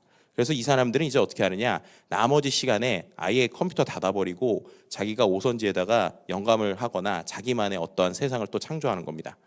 저는 모든 일이 그렇게 될 것 같아요. 모든 일에서 자동화되거나 80점짜리 막 나올 거예요. 그럼 그거를 가지고 잘 쓰는 사람들은 활용하고 움직이게 됩니다. 왜 이 얘기를 드리느냐. 제가 얼마 전에 온라인 매체에서 보니까 작곡가 김영석 씨가 그래서 요즘 뭐 하고 계시느냐. 상조회사랑 비즈니스 만들고 계신대요. 예, 왜든지 여러분들 말이 되시죠? 상조회사에서 우리가 말하는 장례식장에서 그분만을 위한 음악이 나오는데 그 마지막 감수를 김영석 씨가 하면 사람들이 말이 되는 비즈니스가 되겠구나라는 생각을 하는 겁니다. 그래서 그런 변화들이 일어나고 있습니다. 자, 제가 이제 몇 가지 보여드렸고 여기는 좀 넘어갈게요. 왜냐하면 이거는 조금 이제 테크닉적인 거니까 이건 좀 넘어가도록 하고요. 그 다음에 또 하나 알아놓으시면 좋은 툴이 있어서 요걸 좀 설명을 드릴게요. 야, 그런데 나는 챗GPT 쓰는 것도 어렵고 회사에서 하는 것도 어려운데 바로바로 됐으면 좋겠어 하시는 분들이 있을 거예요. 그런 기업들을 위해서 요즘에 이제 그 우리나라 회사들이 솔루션들을 좀 만들기 시작을 했습니다. 정확하게 말하면 이런 솔루션들은 어떻게 돼 있는 거냐? 우리가 그 AI를 볼 때 두 가지로 나뉘어요. 하나는 엔진 자체를 만드는 회사가 있습니다. 제일 대표적으로 오픈 AI의 챗GPT나 아니면 네이버의 클로바 같은데 그런 데들은 엔진 자체를 만드는 데고요. 요즘에는 그 엔진을 가져와서 마치 자동차 조립할 때 엔진은 다른 나라 거를 가져오거나 다른 회사 거를 가져온 다음에 조립은 우리가 해서 완성차를 만드는 것처럼 이 응용 서비스를 집중해서 하는 회사들이 있습니다. 그 응용 서비스를 집중해서 하는 회사 중에 우리나라에서 제일 많이 쓰는 게 한 두 가지 정도가 있는데 대학생들이 많이 쓰는 걸 리튼이라는 서비스를 많이 쓰고요. 기업에서는 웍스라는 서비스를 많이 씁니다. 그래서 이건 웍스 AI라고 하는 그 서비스를 잠깐 소개를 드릴 건데 웍스 AI라는 서비스가 지금 콜마 같은 데는 이미 전사에 이제 들어가 있어요. 그래서 콜마 GPT라고 나오는데 실제로 이 엔진은 웍스 AI를 쓰고 있고 LS 같은 경우에도 LS GPT 이렇게 돼 있는데 이제 웍스 AI를 쓰고 있거든요. 그럼 이건 뭐가 좋냐? 쉽게 말하면 우리가 원래는 대화하려면 여러 가지 대화도 해야 되고 막 잘 써야 되고 복잡하단 말이에요. 근데 우리가 일을 하는 건 실제로 그냥 일을 빨리 하길 원하지 이 대화를 배우는 걸 좀 어려워하시잖아요. 그래서 이런 회사들은 어떻게 하느냐? 이런 것들을 버튼의 형태로 만들어요. 예를 들면 여기 보시면 여기에 뭐 티키타카 장인, 본문 번역, 문서 번역 이런 거 있잖아요. 그럼 그거 그냥 누르고 시키면 되게 되는 겁니다. 제일 대표적으로 공공에서 많이 쓰시는 게 개조식 같은 거죠. 개조식 내용 정리 비서 이런 것들이 있어요. 쉽게 말해서. 그럼 개조식 내용 정리 비서 누르고 그 다음에 그냥 내용 넣어주는 거예요. 예를 들면 이런 뉴스 내용 그냥 복사해서 붙인 다음에 개조식 내용 정리 비서 딱 누르고 실행. 이렇게 하면 어떻게 되느냐? 그냥 정리가 됩니다. 정리된 걸 안 갖고 왔네요. 하여튼 정리가 되기도 하고요. 버튼에 이런 것들이 있어요. 뭐 엑셀 전문가, 엑셀 함수 추천 막 이런 거 있거든요. 그럼 어떻게 하면 되느냐? 엑셀 전문가 버튼 누르고 야 이런 거 알려줘. 그러면은 지가 엑셀 함수 채우는 거를 알려주는 거예요. 예를 들면 이런 거. 발주일이 있고 오열길 뒤에 납기일 자동으로 계산하고 싶고 주말 빼고 계산해야 되는데 이런 거 어떻게 하면 돼요? 물어보면 얘가 답변도 해주고 그러는 겁니다. 그래서 이 변화는 무슨 얘기를 드리고 싶은 거냐면 원래 작년까지는 우리가 말로 다 시키는 게 컴퓨터로 치면 도스 같은 거예요. 도스 혹시 아시죠? 그죠? 예. 아, 여기 다 젊으셔서 도스를 잘 모르시는 것 같습니다. 그죠? 예전에 이 검은색 화면에 컴퓨터 프로그램을 치던 그런 게 있었는데 그때 우리가 뭘로 막 얘기를 했냐면 노하우가 야, 어떤 사람이 예를 들면 이런 거예요. 우리가 컴퓨터 파일을 하려면 명령어를 많이 알면 되게 좋았던 세대가 있었거든요. 근데 윈도우로 가니까 어떻게 돼요? 버튼 누르면 되고 앱으로 누르면 클릭하면 되잖아요. 그런 변화들이 지금 막 오고 있습니다. 그래서 이런 웍스 AI 같은 경우에는 기본적으로 그런 기능이 있다. 이렇게 설명을 드릴 수 있을 것 같고요. 그리고 또 이제 되게 특화된 기능들이 많이 생기기 시작해요. 특화된 서비스들이. 아마도 모든 분들이 제일 많이 하시는 게 검색이실 거예요. 검색. 근데 검색의 답답함이 뭐예요? 검색을 했는데 검색 결과가 정답을 주는 거나 원하는 걸 나오는 게 아니라 검색을 하면 항상 얘는 검색에 링크를 주잖아요. 그럼 결국 내가 뭔가를 눌러봐야 되죠. 그런데 이제 AI들이 어떻게 하냐면 저 대신에 내용을 딱 주면 그걸 저 대신에 인터넷으로 막 검색한 다음에 저 대신 막 눌러봐요. 눌러보고 정리를 해서 결과를 갖다 주기 시작합니다. 그런 서비스들이 막 생기고 있는데 그중에서 제일 대표적인 서비스가 퍼플렉시티라는 서비스고 이것도 이제 공짜로도 좀 써보실 수 있어요. 퍼플렉시티 들어가면 극단적으로 보여드릴게요. 예를 들면 구글에서 여러분들이 뭐 2025년에 예상되는 대한민국 주요 부동산 정책의 흐름을 정리해줘 라고 아무리 치셔봤자 그냥 링크가 나오지 그 내용이 뭐다라고 정리해서 안 나오잖아요. 그런데 퍼플렉시티 같은 녀석한테는 정리해줘 이렇게 시키면 이 녀석이 제가 말한 내용이 뭔지를 단어를 생각을 해서 여러 번 검색을 해요. 지금 보시는 것처럼. 그래서 그 키워드를 갖고 여러 번 검색을 한 다음에 한 번에 빠르게 소스 한 수십 개를 보고 요약을 해주기 시작합니다. 그럼 이게 맞는지 틀리는지를 우리가 또 봐야 되잖아요. 어떻게 보시면 되냐면 저기 출처들이 나와요. 그럼 출처를 누르면 실제로 얘가 어느 사이트를 보고 요약한지를 볼 수 있어요. 그럼 그런 식으로 하면 어떻게 할 수 있어요? 실제로 내가 이 내용이 괜찮은지를 확인할 수 있습니다.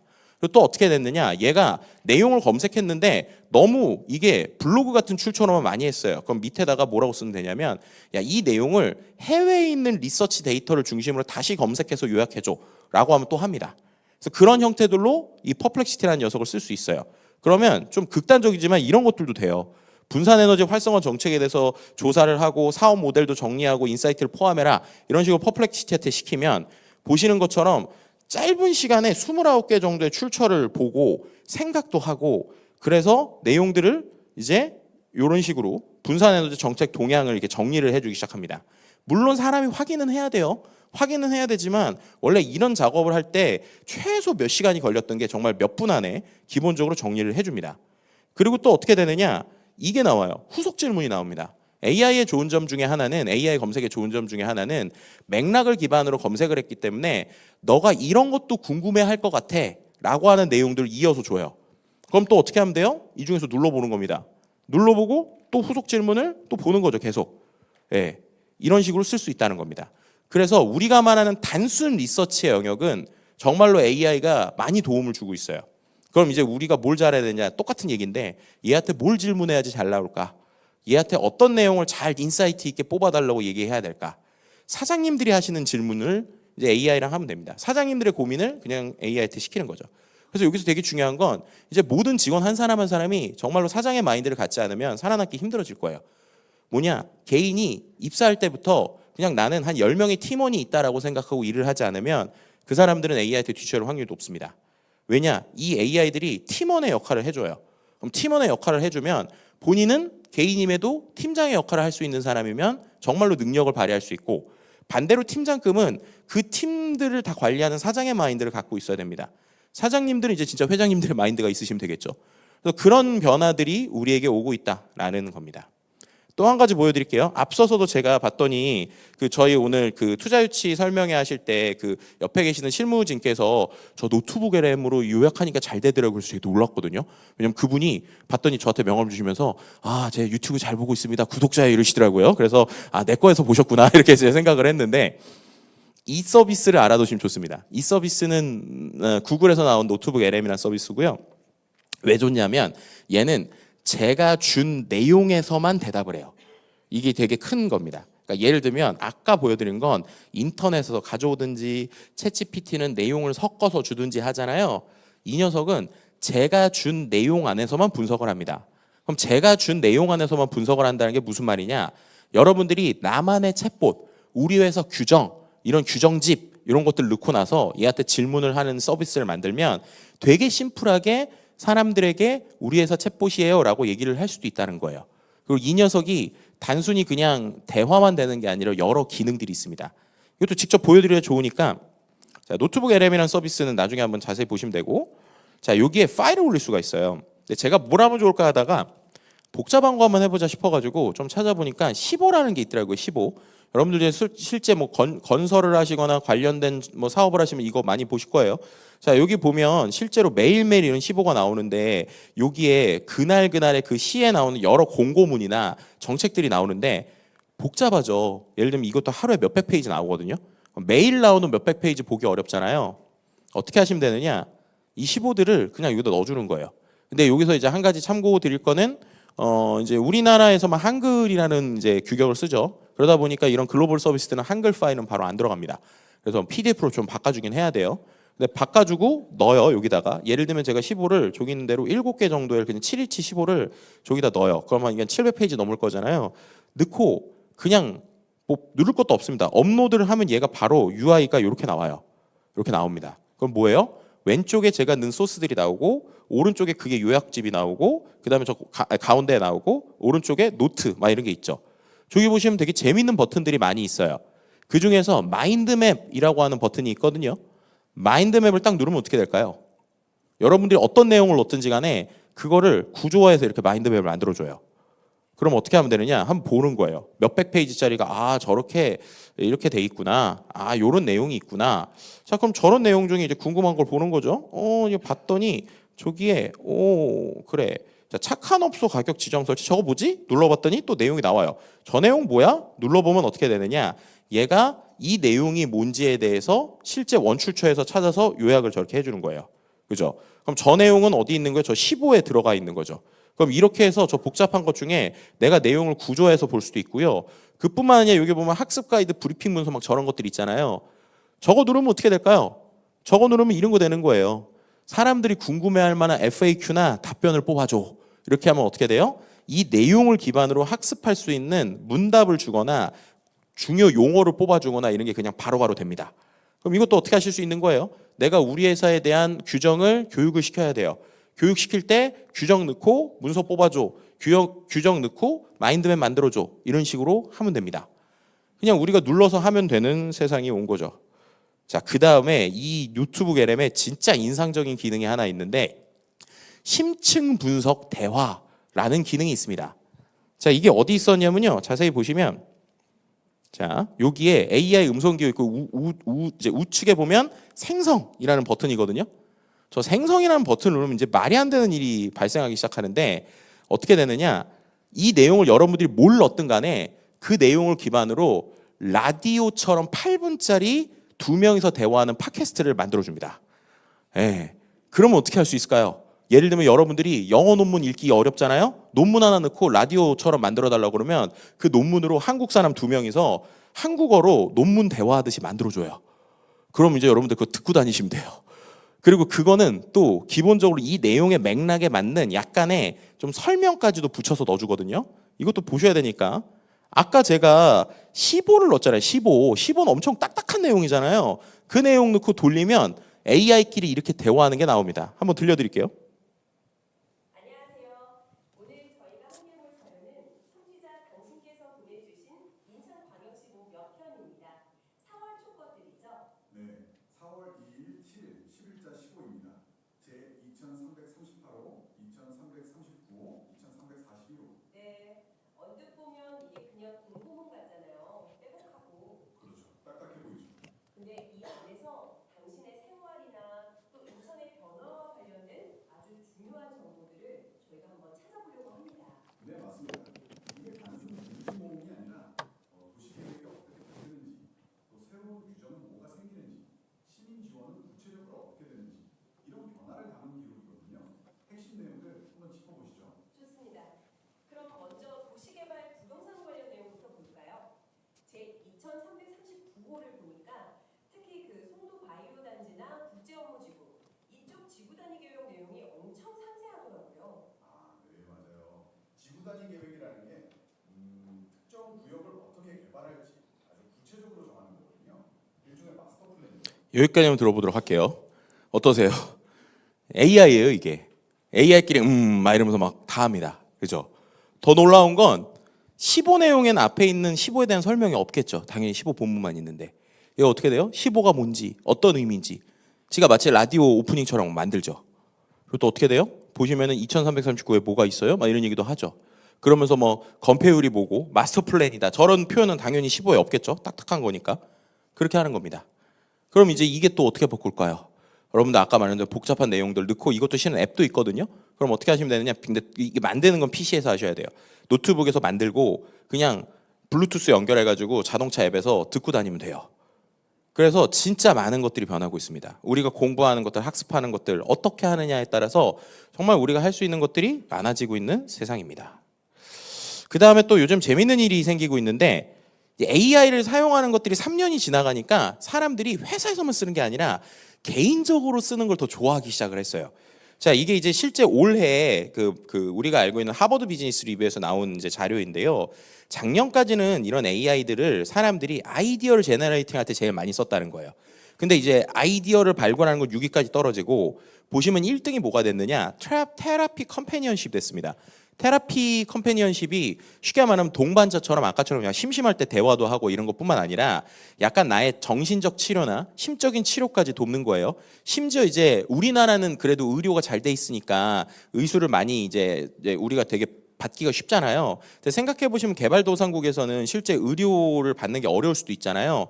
그래서 완벽하진 않은데 AI한테 아픈 거 막 물어보고 이런 사람들도 실제로 생긴다는 거예요. 그죠? 물론 당연히 치료법을 보장해 주진 않습니다. 근데 중요한 건 이렇게 하고 있다는 거죠. 또 어떻게 돼요? 두 번째로 그러니까 나의 어떠한 삶에서 실제 얘가 어떻게 쓸 수 있는지를 계속하거나 아니면 내 일정 같은 거를 공유해 달라는 식으로도 쓴다는 거예요.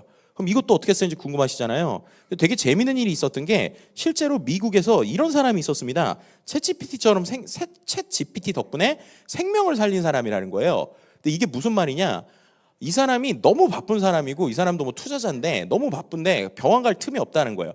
병원 갈 틈이 없는 상태에서 자기가 몸이 조금 이상한 것 같아서 AI, 그러니까 챗GPT한테 자기 몸의 컨디션 상태를 계속 물어봤대요. 물어봤더니 좀 이러이러한 것 같으니까 병원에 가보세요 이랬다고 합니다. 그래서 병원에 가서 진단을 받고 진단서를 받아올 거잖아요. 그 진단서도 한번 넣어봤대요. 그랬더니 지금 병원에서 빨리 오라고 안 하세요? 지금 당장 병원을 가셔야 될 것 같습니다라고 얘기를 했답니다. 그래서 그냥 가봤대요. 가봤더니 말도 안 되는 일이 생긴 건데, 그죠? 가서 체크를 해봤더니 혈소판 수치가 0이래요. 거의 죽기 직전이었죠. 그래가지고 이러고 갔더니 병원에서도 아니 어떻게 병원에 오신 거예요? 이랬더니 이분이 뭐라고 그랬다는 거예요? 챗GPT가 가라고 그래서 왔어요. 이렇게 얘기를 했다는 거죠. 그래서 사람들이 하도 안 믿으니까 자기가 이게 진짜예요 이러면서 자기가 아파가지고 병원에서 있는 걸 맨날 사진 찍어가지고 인증샷을 올리고 있는 분입니다. 물론 당연히 병원을 가는 게 제일 좋죠. 그래서 병원 가셔야 됩니다. 이게 절대로 의료를 대체해 주진 않아요. 근데 중요한 거는 내 몸의 컨디션이나 이런 것들을 좀 같이 확인할 수 있는 요소들을 생기기 시작합니다. 물론 이게 부작용도 있을 수 있어요. 예를 들면 네이버 블로그 같은 거 잘못 보고 나서 거기서 의사 말 안 듣고 막 이것대로 해 이런 문제가 있을 수도 있지만 하여튼 이런 식으로 쓰기 시작을 한다는 거는 확실한 것 같습니다. 그리고 이렇게 쓸 때 분명한 거는 우리가 질문을 또 어느 수준으로 하냐에 따라서 얘가 답변이 다르게 나오는 게 있어요. 요것도 조금 이제 저작권 이슈라기보다 조금 이제 이미지들이 좀 있어서 제가 안 넣었는데 예를 들면 이런 피부과 상황을 보고 이 사진이 어떤 것 같아? 이렇게 물어보잖아요. 그럼 얘가 피부에 염증이 있거나 뭐 이렇게 해서 상담하시는 게 좋습니다 정도는 얘기해 줍니다. 그런데 질문을 바꿔서 얘한테 어떤 치료를 하면 좋을지 피부과 전문의의 관점에서 얘기를 해보라고 하잖아요. 아까 되게 단순하게 나왔잖아요. 피부과 전문의의 관점으로 얘기를 하니까 얘가 갑자기 아토피 피부염이고 건조미 태선화가 일어나고 치료는 국소 스테로이드 연구로 하고 뭐 이런 걸로 하고 막 항히스타민제로 하고 막 하래요. 생활 습관은 이렇게 하고 치료 예방은 이렇게 하고 막 이렇게 나오고 치료 목표는 이렇게 가라 이렇게 나옵니다. 제가 이거를 의사분들 모여 계시는 데서 보여드렸거든요. 놀라시더라고요. 맞대요 내용이. 그래서 이 정도는 합니다. 물론 모든 거에 진단을 하는 건 아니에요. 근데 이런 정도. 그러니까 여기 또 되게 중요한 게 질문의 수위에 따라서 얘가 답변이 나오는 것들이 이렇게 나올 수 있죠. 이런 거 말고 우리 일상에서 어떻게 쓸 수 있느냐. 인터넷에서 재밌는 사람들이 또 생기기 시작하는데 챗GPT한테 식단 관리를 맡기기 시작하는 사람들도 생기기 시작합니다. 뭐예요? 냉터를 하는 거예요. 내 냉장고에 뭐뭐가 있다라는 걸 다 얘기를 해주고 그 다음에 이 안에서 실제로 내가 어떤 거 먹을 거거든? 그럼 그럴 때 어떻게 하면 돼? 식재료를 기반으로 추천해 주세요. 이랬더니 얘가 실제 다이어트에 대한 내용이나 내 식당 안에 있는, 그러니까 내 냉장고에 있는 거를 그것뿐만 아니라 추가적으로 이런 걸 사세요. 이런 것들을 알려주고 심지어 그걸 엑셀 파일로 다운로드 좀 해줘요. 이렇게 하면 엑셀 파일로도 받고 그 다음에 이제 내가 쇼핑을 갔을 때 실제 내 냉장고에 이만큼 있으니까 그거에서 나 뭐 더 사면 건강식으로 좋아? 그럼 이런 거 사세요. 이렇게 대화를 한다는 거예요. 결론적으로 이분이 2kg를 뺐답니다. 그죠? 이렇게도 쓰시는 분들도 있고 또 이런 것들도 돼요. 내가 OOTD라고 그러죠. 오늘 옷 입는 거에 되게 고민이 많으시잖아요. 그럼 내가 실제로 그 장바구니에 담아놓은 이미지들을 그냥 얘한테 주는 거예요. 이미지 올릴 수 있잖아요. 올리고 나서 그걸로 네가 코디를 만들어줘 이렇게 하잖아요. 보시는 것처럼 옷을 조합해가지고 코디도 얘가 만들어줍니다. 그래서 그런 식으로 쓰시는 분들도 있고요. 또 이제 아까처럼 원래 자기 평상시에 사진을 올려준 다음에 야, 나 원래 이렇게 데님 셔츠나 흰 원피스 즐겨 입는데 다른 분위기로 코디해 줄래? 그러면은 이렇게 만드는데 여기 보시면 이 여성은 AI가 그린 거죠. 그죠? 저 사진을 줬더니 이렇게 얼굴까지 해가지고 스타일도 그려줍니다. 이렇게도 쓰시는 분들도 있어요. 그죠? 그래서 이런 것뿐만 아니라 또 챗GPT 유료 기능이긴 하지만 태스크라는 기능이 또 들어가 있습니다. 그럼 예로는 뭘 할 수 있느냐? 이게 이제 예전에는 되게 설정이 바로 있었는데 요즘에 좀 들어가 있어서 어렵긴 해요. 근데 하는 방법 알려드리면 챗GPT O3라는 걸 켜가지고 하는 겁니다. 그럼 O3라는 걸 킨 상태에서 이런 게 돼요. 매일 아침 6시마다 뉴스에 관련된 이슈를 출력해줘. 이런 식으로 하면 지가 알아서 이 내용을 기반으로 매일매일 내용을 주기도 합니다. 그래서 예를 들면 이게 뭐가 좋냐면 그냥 뉴스를 알려줘가 아니라 이런 게 되게 좋아요. 저는 어떻게 쓰고 있냐면 매일 오전 9시마다 비즈니스 관련 영어 단어 10개씩 알려줘. 그럼 매일매일 영어 단어가 다르게 나오거든요. 여기다가 또 뭘 쓸 수 있냐면 10개를 알려주면서 오늘 내가 힘내라고 네가 희망의 메시지 하나씩을 줘. 이렇게 하면 그걸 같이 줘요. 그래서 그런 형태들로 커스텀해서 쓸 수 있다는 게 장점으로 볼 수도 있습니다. 자, 그 외에도 이제 다양장 도움되는 사이트들인데 이건 여러분들 나중에 한번 보시면 좋을 것 같고요. 시간이 그죠? 그래도 몇 개 좀 보여드려야겠네. 그 실제 여러분들께서 또 요것도 알아놓으시면 되게 좋은데 그 제가 넣어놓은 겁니다. 릴리스.ai라는 서비스가 있어요. 이 릴리스.ai라는 서비스도 우리나라 사이트입니다. 근데 얘는 뭐가 좋냐면요. 여러분들이 요즘에는 되게 정보들을 유튜브로 많이 보시잖아요. 근데 유튜브로 볼 때 어떤 내용이 한 2시간짜리가 있어요. 그럼 그걸 다 보고 있는 게 너무 어렵잖아요. 얘한테 그냥 링크만 넣습니다. 얘한테 링크만 넣으면 어떻게 되느냐? 얘가 이 내용을 요약을 해줘요. 그죠? 요약을 그냥 해주는 게 아니라 블로그 글처럼 요약도 해줍니다. 그죠? 그럼 어떻게 돼요? 2시간짜리 영상을 블로그 글로 되게 임팩트 있게 볼 수 있는 거예요. 물론 완벽하게 정리를 해주진 않고 좀 틀릴 수 있어요. 대신 이거의 의미는 뭐냐면 2시간짜리를 다 보고 있는 게 아니라 이걸로 쭈르륵 링크를 넣어서 보면 5분 안에 이 내용이 검토가 되거든요. 그럼 내가 진짜 이거 2시간 쓸만한 컨텐츠인지를 그리고 나서 한번 볼 수가 있는 거예요. 그래서 이런 형태로도 쓸 수 있고요. 그 다음에 이제 냅킨이라는 툴을 좀 하나 넣어드렸는데 이 냅킨이라는 툴은 뭐 하는 거냐? 도식화를 잘해줍니다. 도식화. 어느 수준으로 도식화를 잘해주는지 제가 극단적으로 보여주려고 앱을 하나 제가 이제 기능을 하나를 보여드렸는데 그냥 냅킨이라는 툴을 쓰면 글을 쓰는 거예요. 글을 쓰는데 제가 이렇게 그냥 썼습니다. 사랑이란 어떤 것인가? 그 어렵고도 심오한 세상. 모르겠고 오늘 싸우고 나온 와이프의 마음을 어떻게 달래줘야 되나? 이렇게 써요. 그 다음에 이 옆에 아까 반짝거리는 게 있었잖아요. 그걸 그냥 눌러줘요. 그럼 얘는 어떻게든 한다고 그랬잖아요. AI는. 이 두 줄을 갖고 어떻게든 도식화를 하려고 그래요. 이거를. 그럼 도대체 이 와이프의 마음을 어떻게 달래줘야 되나는 걸 도식화를 어떻게 할까요? 지가 엄청나게 지금 뭔가 뱅글뱅글 고민을 하고 있죠. 했습니다. 아내의 마음을 달래기 위한 최선의 방식 선택. 그러면서 사랑, 갈등 해결 뭐 이런 식으로 부부간 뭐가 나왔어요. 부부 갈등은 감정적 고통과 불확실성을 달래준다. 뭐 이런 거 나오고요. 아내의 마음을 어떻게 달래야 될까? 사랑의 관계의 복잡성. 이런 것도 그냥 도식화하는 거예요. 그렇죠? 보면서 어이없어 하시는 분들도 있을 겁니다. 이게 뭐야? 두 줄 넣었더니 이렇게 나와? 네, 나옵니다. 그럼 어떻게 하면 돼요? 색깔 골라주고 바꿔주고 저장하면 PPT에 쓰시는 거예요. 이렇게 됩니다. 이런 녀석이 왔어요. 그럼 여러분들의 내용들 넣고 도식화하라고 그러면 해줍니다. 예를 들면 이런 거죠. AI에 대한 범용 기술 같은 거 혁신솔로 점진적으로 실행될 거다. 뭐 이런 것들 넣고 나서 버튼 누르면 지가 조금 있으면 도식화 해주거든요. 그럼 도식화 해준 거 PPT에다가 넣어서 쓰시면 돼요. 물론 얘도 패턴 기반으로 하기 때문에 완전히 새로운 건 안 나오죠. 근데 빠르게 발표할 때는 이런 것들도 괜찮습니다. 그 외에 또 요즘에 많이 쓰시는 게 간만하는 툴이죠. 아예 나는 모르겠고 그냥 얘가 PPT 처음부터 끝까지 해줬으면 좋겠어 라고 하시는 분들은 요 간만을 쓰기도 합니다. 얘가 완벽한 건 아니고 얘는 정확하게 어떻게 쓰시는 거냐면 내가 발표를 해야 되는데 발표할 때 뒤에 뭘 그냥 띄워놓긴 해야 된다라는 상황에서 좋습니다. 얘한테 제가 지금 뭐 해보라고 그랬죠. 그랬더니 제가 6줄 정도 썼어요. 6줄 정도 쓰고 제가 여기서 그 내용을 갖고 버튼만 골라주고 실행 누르잖아요. 그럼 지가 이렇게 하나씩 PPT를 만들기 시작을 해요. 그죠? 제가 뭐 써줬냐면 AI 시대 ESG 기업 전략에 대한 PPT를 만들어줘 이렇게 시켰거든요. 그랬더니 얘가 6줄 정도 개요를 짠 다음에 이런 식으로 좀 하나하나 만들고 있는 겁니다. 그죠? 그럼 이런 것들이 내용은 당연히 확인을 하셔야 돼요. 당연히. 근데 중요한 거는 내가 뭔가 처음부터 PPT를 급하게 만들어야 될 때, 물리적 시간이 없을 때 이런 것들 띄워놓고 얘기할 수 있는 상황도 쓸 수 있다라는 겁니다. 그쵸? 뭐 이렇게 해가지고 뭐 편집도 되고 다 되니까 이러고 쓰시면 돼요. 요거는 좀 넘어갈게요. 왜냐면 여러분들이 힘들어하시는 것 같아요. 너무 많은 걸 보셔서. 그죠? 자, 이제 근데 어디 수준까지 되는지 좀 보여드려야 되니까 실은 저는 이제 연구를 하고 논문을 쓰고 하는 사람이니까 이게 논문 쓰는 수준까지 되는가라는 거에 되게 관심이 많아요. 그래서 여러 테스트를 해보고 있는데 그 중에서 제가 이제 뭘 해봤냐면 GPT에 요즘에 심층 리서치라는 기능이 생겼어요. 그래서 심층 리서치라는 버튼을 누르고 나서 얘가 뭐까지 해줄 수 있는가라는 거를 저는 생각을 많이 해봅니다. 그래서 제가 한번 이런 걸 시켜봤어요. 제가 예전에 썼던 논문에 후속 연구를 얘가 해줄 수 있을까? 라는 생각을 갖고 2019년 11월에 제가 유튜브에 관련된 논문을 썼는데 이 논문에 대해서 선행 연구를 좀 정리를 해서 새로운 논문을 좀 쓰려고 그러거든. 선행 연구를 정리해서 작성해줘라고 시킵니다. 자, 지금까지 AI는 보시면 바로 얘가 뭔가를 했잖아요. 그래서 챗GPT 그냥 기본 버전은 마치 인턴 사원처럼 얘가 생각한 거를 그냥 제가 막 시켰을 때 그냥 알아서 막 기계처럼 막 했고, 그리고 아까 있었던 추론하는 녀석은 경력직 신입인 것처럼 이 사람한테 시켰더니 일을 하긴 하는데 자기 방식으로 하는데, 이 심층 리서치는 어떻게 되냐면 이제 저한테 역질문을 해요. 역질문을. 이 차이가 있습니다.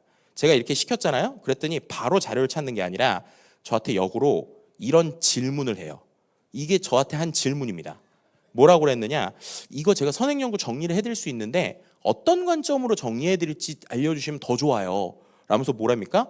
연구의 초점을 어느 쪽에 맞춰드릴까요? 이러면서 필터 버블 형성과 메커니즘을 저 4가지가 나오잖아요. 제가 되게 저거 보고 놀랐던 게 실제 제가 저 내용들이 제 연구에서 했었던 맥락들이거든요. 그 맥락을 알고 저 4가지 중에 어떤 걸 해드릴까요? 라고 제안을 해요. 두 번째는 방법론을 뭘 해드릴까요? 라면서 제가 이제 실제 썼었던 방법론 외에도 추가적으로 보다 넓은 방법으로 저런 것까지 포함할까요? 라는 얘기를 하죠. 세 번째, 2019년에 쓴 논문이니까 연구 범위를 그 전으로 해드릴까요? 이후도 해드릴까요? 네 번째, 출처는 어떤 걸로 해드릴까요? SCI 저널로 해드릴까요? 다섯 번째, 언어는 뭘로 해드릴까요? 이렇게 얘가 저한테 역으로 질문을 하는 거예요. 제가 보고 오, 본격적인데? 야, 그러면 한번 제대로 해보자 라고 하면서 저도 좀 더 심도 있는 질문을 합니다. 이렇게 질문을 하죠. 그래, 연구의 초점은 이런 식으로 하고 방법론은 이렇게 하고 범위는 이렇게 하고 선언은 이렇게 하고 논문 언어는 이렇게 해 라고 시킵니다. 당연히 SCI급이나 해외 논문이 좋으니까 이렇게 시키잖아요. 그럼 얘가 좋습니다 라고 하면서 정리를 해보겠습니다 라고 공유를 하거든요. 그럼 이제 여기서부터 무슨 차이가 있냐면 앞서서 있었던 AI는 딸깍하면 거의 나와요. 그리고 생각을 해도 한 몇십 초 안에 끝나거든요. 근데 이런 심층 리서치는 짧게는 5분에서 길게는 30분이 걸립니다. 그래서 5분 동안 얘가 이제 생각을 진짜 해요. 생각을 하는데 그 프로세스를 볼 수가 있어요. 실제 이거 하는데 5분 정도 걸렸거든요. 어떻게 하느냐? 지가 이렇게 혼잣말을 하기 시작합니다. 자, 보세요. 알고리즘 동향 이러고 다양한 연구와 뭐 한국어로 있어. 뭐 인식하고 있어. 막 그러면서 혼자서 뭐 인터넷 사이트도 들어갔다가 PDF도 살폈다가 두 번째 줄에는 막 러시아어도 나왔다가 막 엉망진창입니다. 지 혼자서 막 얘기를 하면서 혼잣말을 해요. 그러면서 야, 이거 가능성이 높다. 막 높네. 확산형 발견하고 있어. 어쩌고 저쩌고 뚜렷하지 않고 있어. 막 혼자서 막 하고 자료도 찾고 막 이러면서 18개를 보더니 결론적으로 5분 하고 제가 18개 했으니까 정리해서 공유하겠습니다. 라고 합니다. 자, 이러고 나서 얘가 이제 글을 쓰거든요.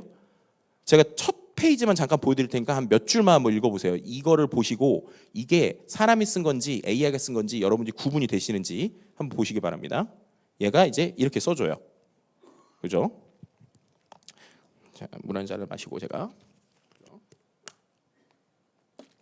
보시면 뭐 예를 들면 유튜브 필터 버블 현상은 개인화된 추천 알고리즘에 의해서 이렇게 되고 뭐 긴 신념과 일치하는 영상이 이렇게 되고 됩니다. 출처 연결 보고도 있습니다. 다시 말해서 이용자가 직접 탐색하지 않더라도 알고리즘이 자동으로 재생하거나 추천하는 콘텐츠가 상당한 비중을 차지하며 이 과정에서 사용자는 자신이 스스로 선택하지 않더라도 알고리즘이 권하는 영상에 이끌릴 수 있다. 이렇게 씁니다.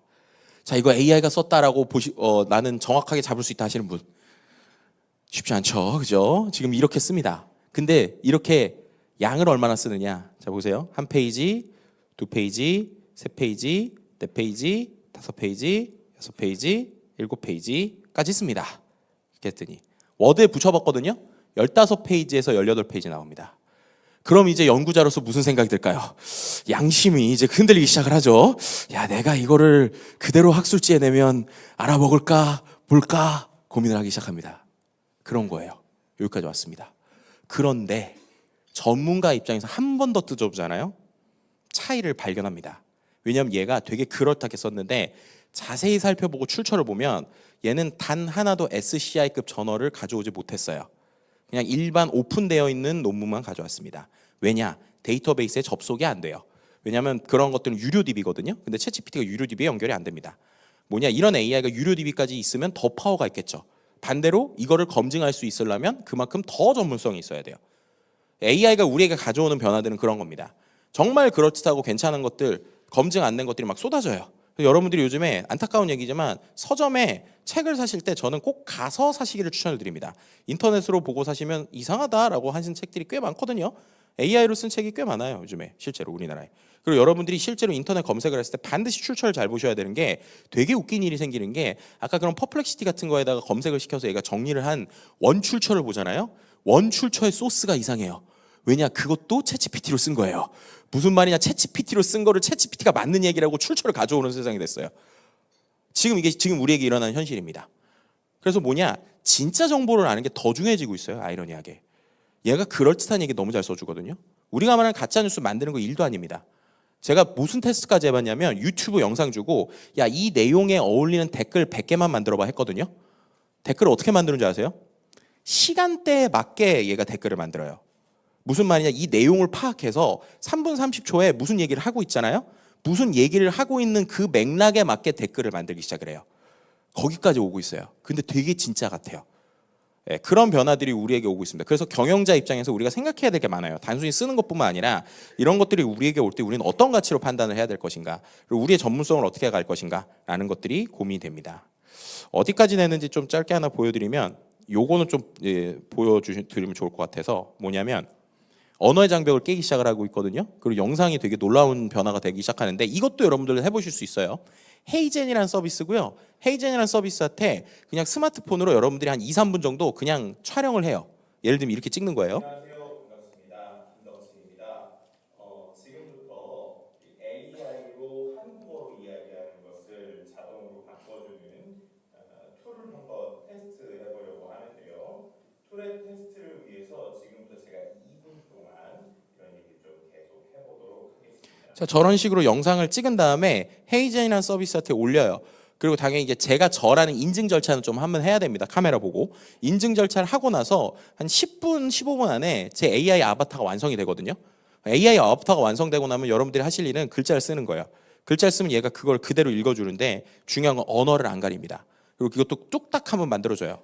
자, 어느 수준으로 만들어지는지 지금도 제가 아니라 제 AI 아바타거든요. 한번 보여드릴게요. 안녕하세요. 저는 김덕진 교수입니다. 오늘은 제 아바타인 딕션팀 교수가 저 대신 발표를 하고 있습니다. 인공지능은 빠르게 우리 생활에 스며들고 있습니다. 인간과 AI는 공존할 수 있을까요? 아니면 AI가 인간을 대체하게 될까요? 미래는 시작되었습니다. 저의 신간, 인간이 지워진다가 우리의 논의를 확장시킬 수 있는 계기가 되었으면 좋겠습니다. こんにちは。私はキム・ドクジン教授です。今日は私のアバターであるディクショニング・キム教授が発表をしています。人工知能は急速に私たちの生活に浸透しています。人間と AI は共同 참고로 저는 일본어를 아예 못합니다. 그죠? AIが見つけたからでしょうか。ワイナイは決まっています。Bonjour, je suis le professeur Yu 예, 이번엔 불어네요. Mon avatar, le professeur Yu Kim, fait une présentation en mon nom.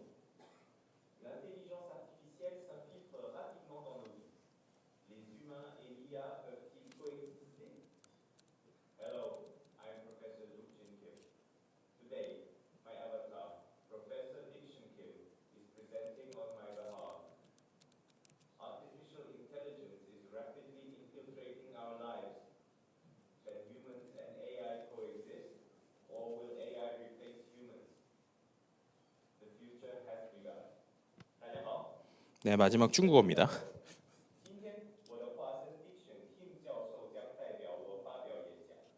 人工智能正在迅速渗透我们的生活。人类和人工智能能否共存，还是人工智能将取代人类？未来已经开始。 네, 지금까지 5개 국어 하는 저의 AI 아바타를 보셨는데요. 어느 나라 말이 잘 어울리는 것 같으세요? 아, 일본어요. 감사합니다. 네, 항상 자꾸 중국어라고 그러셔가지고 네, 원어민 같다 자꾸 그러시는데 하여튼 네, 저 말들은 저는 못하죠. 그럼 뭐 하는 거냐? 그냥 한국어로 그냥 만든 다음에 번역기 돌려서 일본어 번역기 돌려 하면 보시는 것처럼 성조까지 다 하잖아요. 이런 거 그냥 뚝딱하고 만드는 거예요. 장점은 뭐가 있을까요? 전 사이버대에서 강의를 하는데 요즘 외국인들이 많이 오거든요. 그럼 제가 강의 만든 거를 외국어로 바꾸는 걸 요즘 지금 테스트를 하고 있어요. 나쁜 건 뭐가 있을까요? 극단적으로 하는 보이스피싱 같은 거 너무 쉽겠죠. 사기치는 거 너무 쉬워지는 세상입니다. 그래서 이런 것들이 우리에게 오고 있는 변화다라는 거예요. 그래서 이런 것들이 가능한 이유는 정말로 수많은 도구들이 마치 앱스토어 처음 생겼을 때처럼 쏟아지고 있고 그런 것들을 활용하기 시작하면 이걸 레고 블록처럼 조립해서 우리가 할 수 있는 아이디어들이 많이 나오고 있는 상황이죠. 그래서 저는 지금의 이야기를 증폭기의 역할을 하는 AI다라고 얘기를 합니다. AI가 우리에게 주는 건 증폭기예요, 증폭기. 그럼 증폭기라는 의미는 두 가지가 있습니다. 첫 번째는 쓰는 사람과 안 쓰는 사람은 격차를 많이 낸다는 거예요. 여러분 보신 것처럼 시간으로 치면 10배 정도 정말 차이가 날 수 있습니다. 그죠? 그럼 이제 두 번째는 뭐냐? 다 쓰게 됐을 때는 결국에는 원래 일 잘하는 사람이 더 잘하게 된다는 겁니다. 마치 10하고 20만큼 일을 하다가 둘 다 곱하기 10을 할 수 있게 되면 격차가 10이 아니라 이제 100이 되겠죠. 100하고 200이 되니까. 또 중요한 건 이 증폭기라는 건 마이너스로도 증폭기가 된다는 겁니다.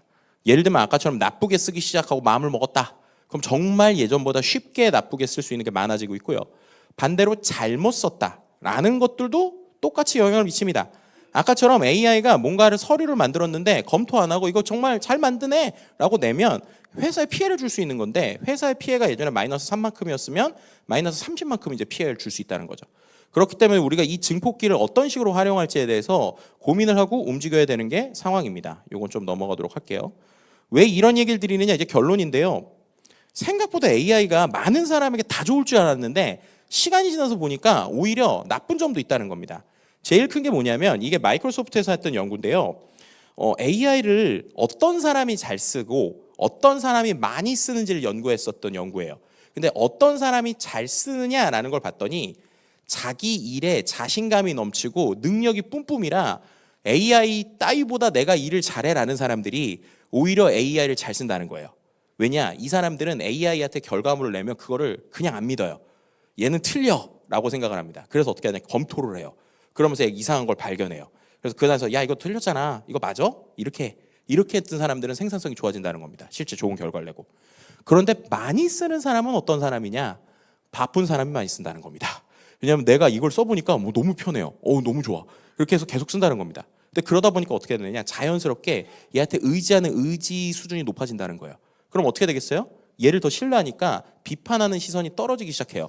그래서 나중에 됐더니 오히려 그런 사람들이 많이 쓰긴 하는데 능력은 안 나오더라 라는 게 논문입니다. 근데 웃긴 건 이 논문을 카네기 멜론 대학교하고 마이크로소프트가 썼다는 거예요. 마이크로소프트는 챗GPT 같은 거 만드는 회사인데 왜 이런 논문을 썼을까요? 많이 쓰면 좋을 텐데. 아이러니한 건 이 논문의 결론이 뭐가 나오냐면 야 우리가 이런 서비스를 만들었지만 사람들이 3년 만에 너무 AI의 의지를 많이 해. 야 이걸 좀 어떻게 하면은 덜 의지하게 할까? 결론은 생각을 좀 하게 해야 되는데 AI가 뚝딱하면 자꾸 답변을 바로 주니까 이거를 막기 위해서 우리가 인지적 강제 기능을 만들어야 되는 거 아닌가라는 얘기를 한다는 겁니다. 인지적 강제 기능 쉽게 말하면 AI가 바로 답변하는 게 아니라 제 답변이 맞는지 검토하셨습니까 인간? 이렇게 물어보면서 일부러 답변을 5분 늦게 줘야 되는 거 아닌가라는 이야기를 아이러니하지만 마이크로소프트가 하고 있다는 겁니다. 우리가 이걸 잘 생각을 해보셔야 돼요. 왜냐하면 결국엔 AI가 베스트랑 레스트를 나눌 확률이 높기 때문입니다. 왜냐? 모두를 행복하게 할 줄 알았거든요. 저도 처음 했을 때는 AI가 너무 좋아요 이랬는데 쓰다 보니까 어떻게 되느냐? 사람들의 기대감이 아까처럼 계속 올라가잖아요. 그래서 이제는 한 80점짜리 이하가 되면 아예 기대를 못 채우는 거예요. 그럼 이제 그 다음부터는 결국에는 AI 쓰는 능력이 중요한 게 아니라 원래 그 일을 잘하는 사람들이 AI로 도구로 날개를 달기 시작하니까 격차가 벌어지기 시작한다는 겁니다. 그래서 초기 연구는 되게 많은 사람에게 도움을 줬지만 결국에는 심도 있는 연구를 할 때는 잘하는 사람들이 더 잘하더라 라고 하는 것들이 이 논문이 갖는 또 하나의, 이 연구가 갖는 하나의 결론이죠. AI 시대 그래서 무슨 역량이 중요할까요? 반복적인 업무는 AI가 대체하고 있는데 결국 잘 쓰는 사람들은 AI를 잘 쓰는 상상력과 판단력이 반드시 같이 필요하다는 겁니다. 그냥 상상만 잘해서 되는 것도 아니고 그냥 비판만 해서 잘 되는 것도 아니고 이 두 가지를 잘 쓰고 참 기술이라는 게 안타깝지만 상위 능력자에게 더 큰 보상을 주게 움직인다라는 것이죠. 요인은 보시면 될 것 같고요. 그래서 이제 개인의 관점에서 어떤 걸 가져야 되느냐. 되게 아이러니한 이야기를 마지막으로 결론적으로 드리고 싶은데요. 세계경제포럼에서 미래 일자리 보고서가 나왔거든요. 거기에서 우리가 2030년을 위한 핵심 스킬이라고 나온 것들이 있습니다. 근데 핵심 스킬이잖아요. 근데 스킬들을 뜯어보잖아요. 보시면 기술 문해력, 회복력, 유연성, 민첩성, 호기심, 평생 교육이 스킬이래요. 우리는 보통 저런 걸 인문학이라고 표현을 했는데 인문학이 아니라 코어 스킬이랍니다. 이게 저는 되게 갖는 의미가 크다고 생각해요.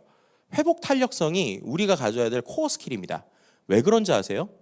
모든 업무에서 충격을 받기 때문입니다. AI가 들어가면 어디든 충격을 받아요. 저만 해도 라디오를 15년 이상 했는데 아까 그 라디오 만들어주는 거 보고 처음에는 까무러쳤어요.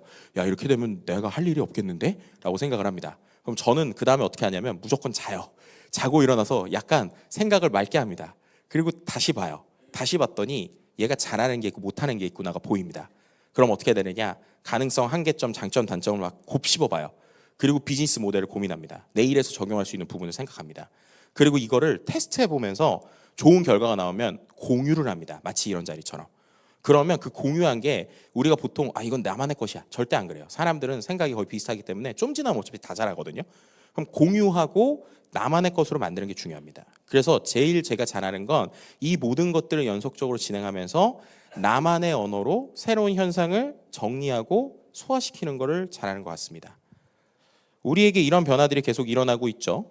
그러다 보니까 지금을 AI의 아이폰 모먼트라고 표현하는 사람들이 많습니다. 앞에서 처음 말씀드렸던 것처럼 스마트폰 처음 나왔을 때처럼 지금 변화들이 일어난다는 거예요. 그럼 그럴 때 기회와 위기가 어디 있을까 잘 생각을 해보시면 산업 자체에 기회와 위기가 있다기보단 똑같은 산업에서 기회를 찾은 기업과 위기로 가는 기업이 나뉘었다라는 겁니다. 우리가 네이버와 다음을 보면 정확하게 알 수 있죠.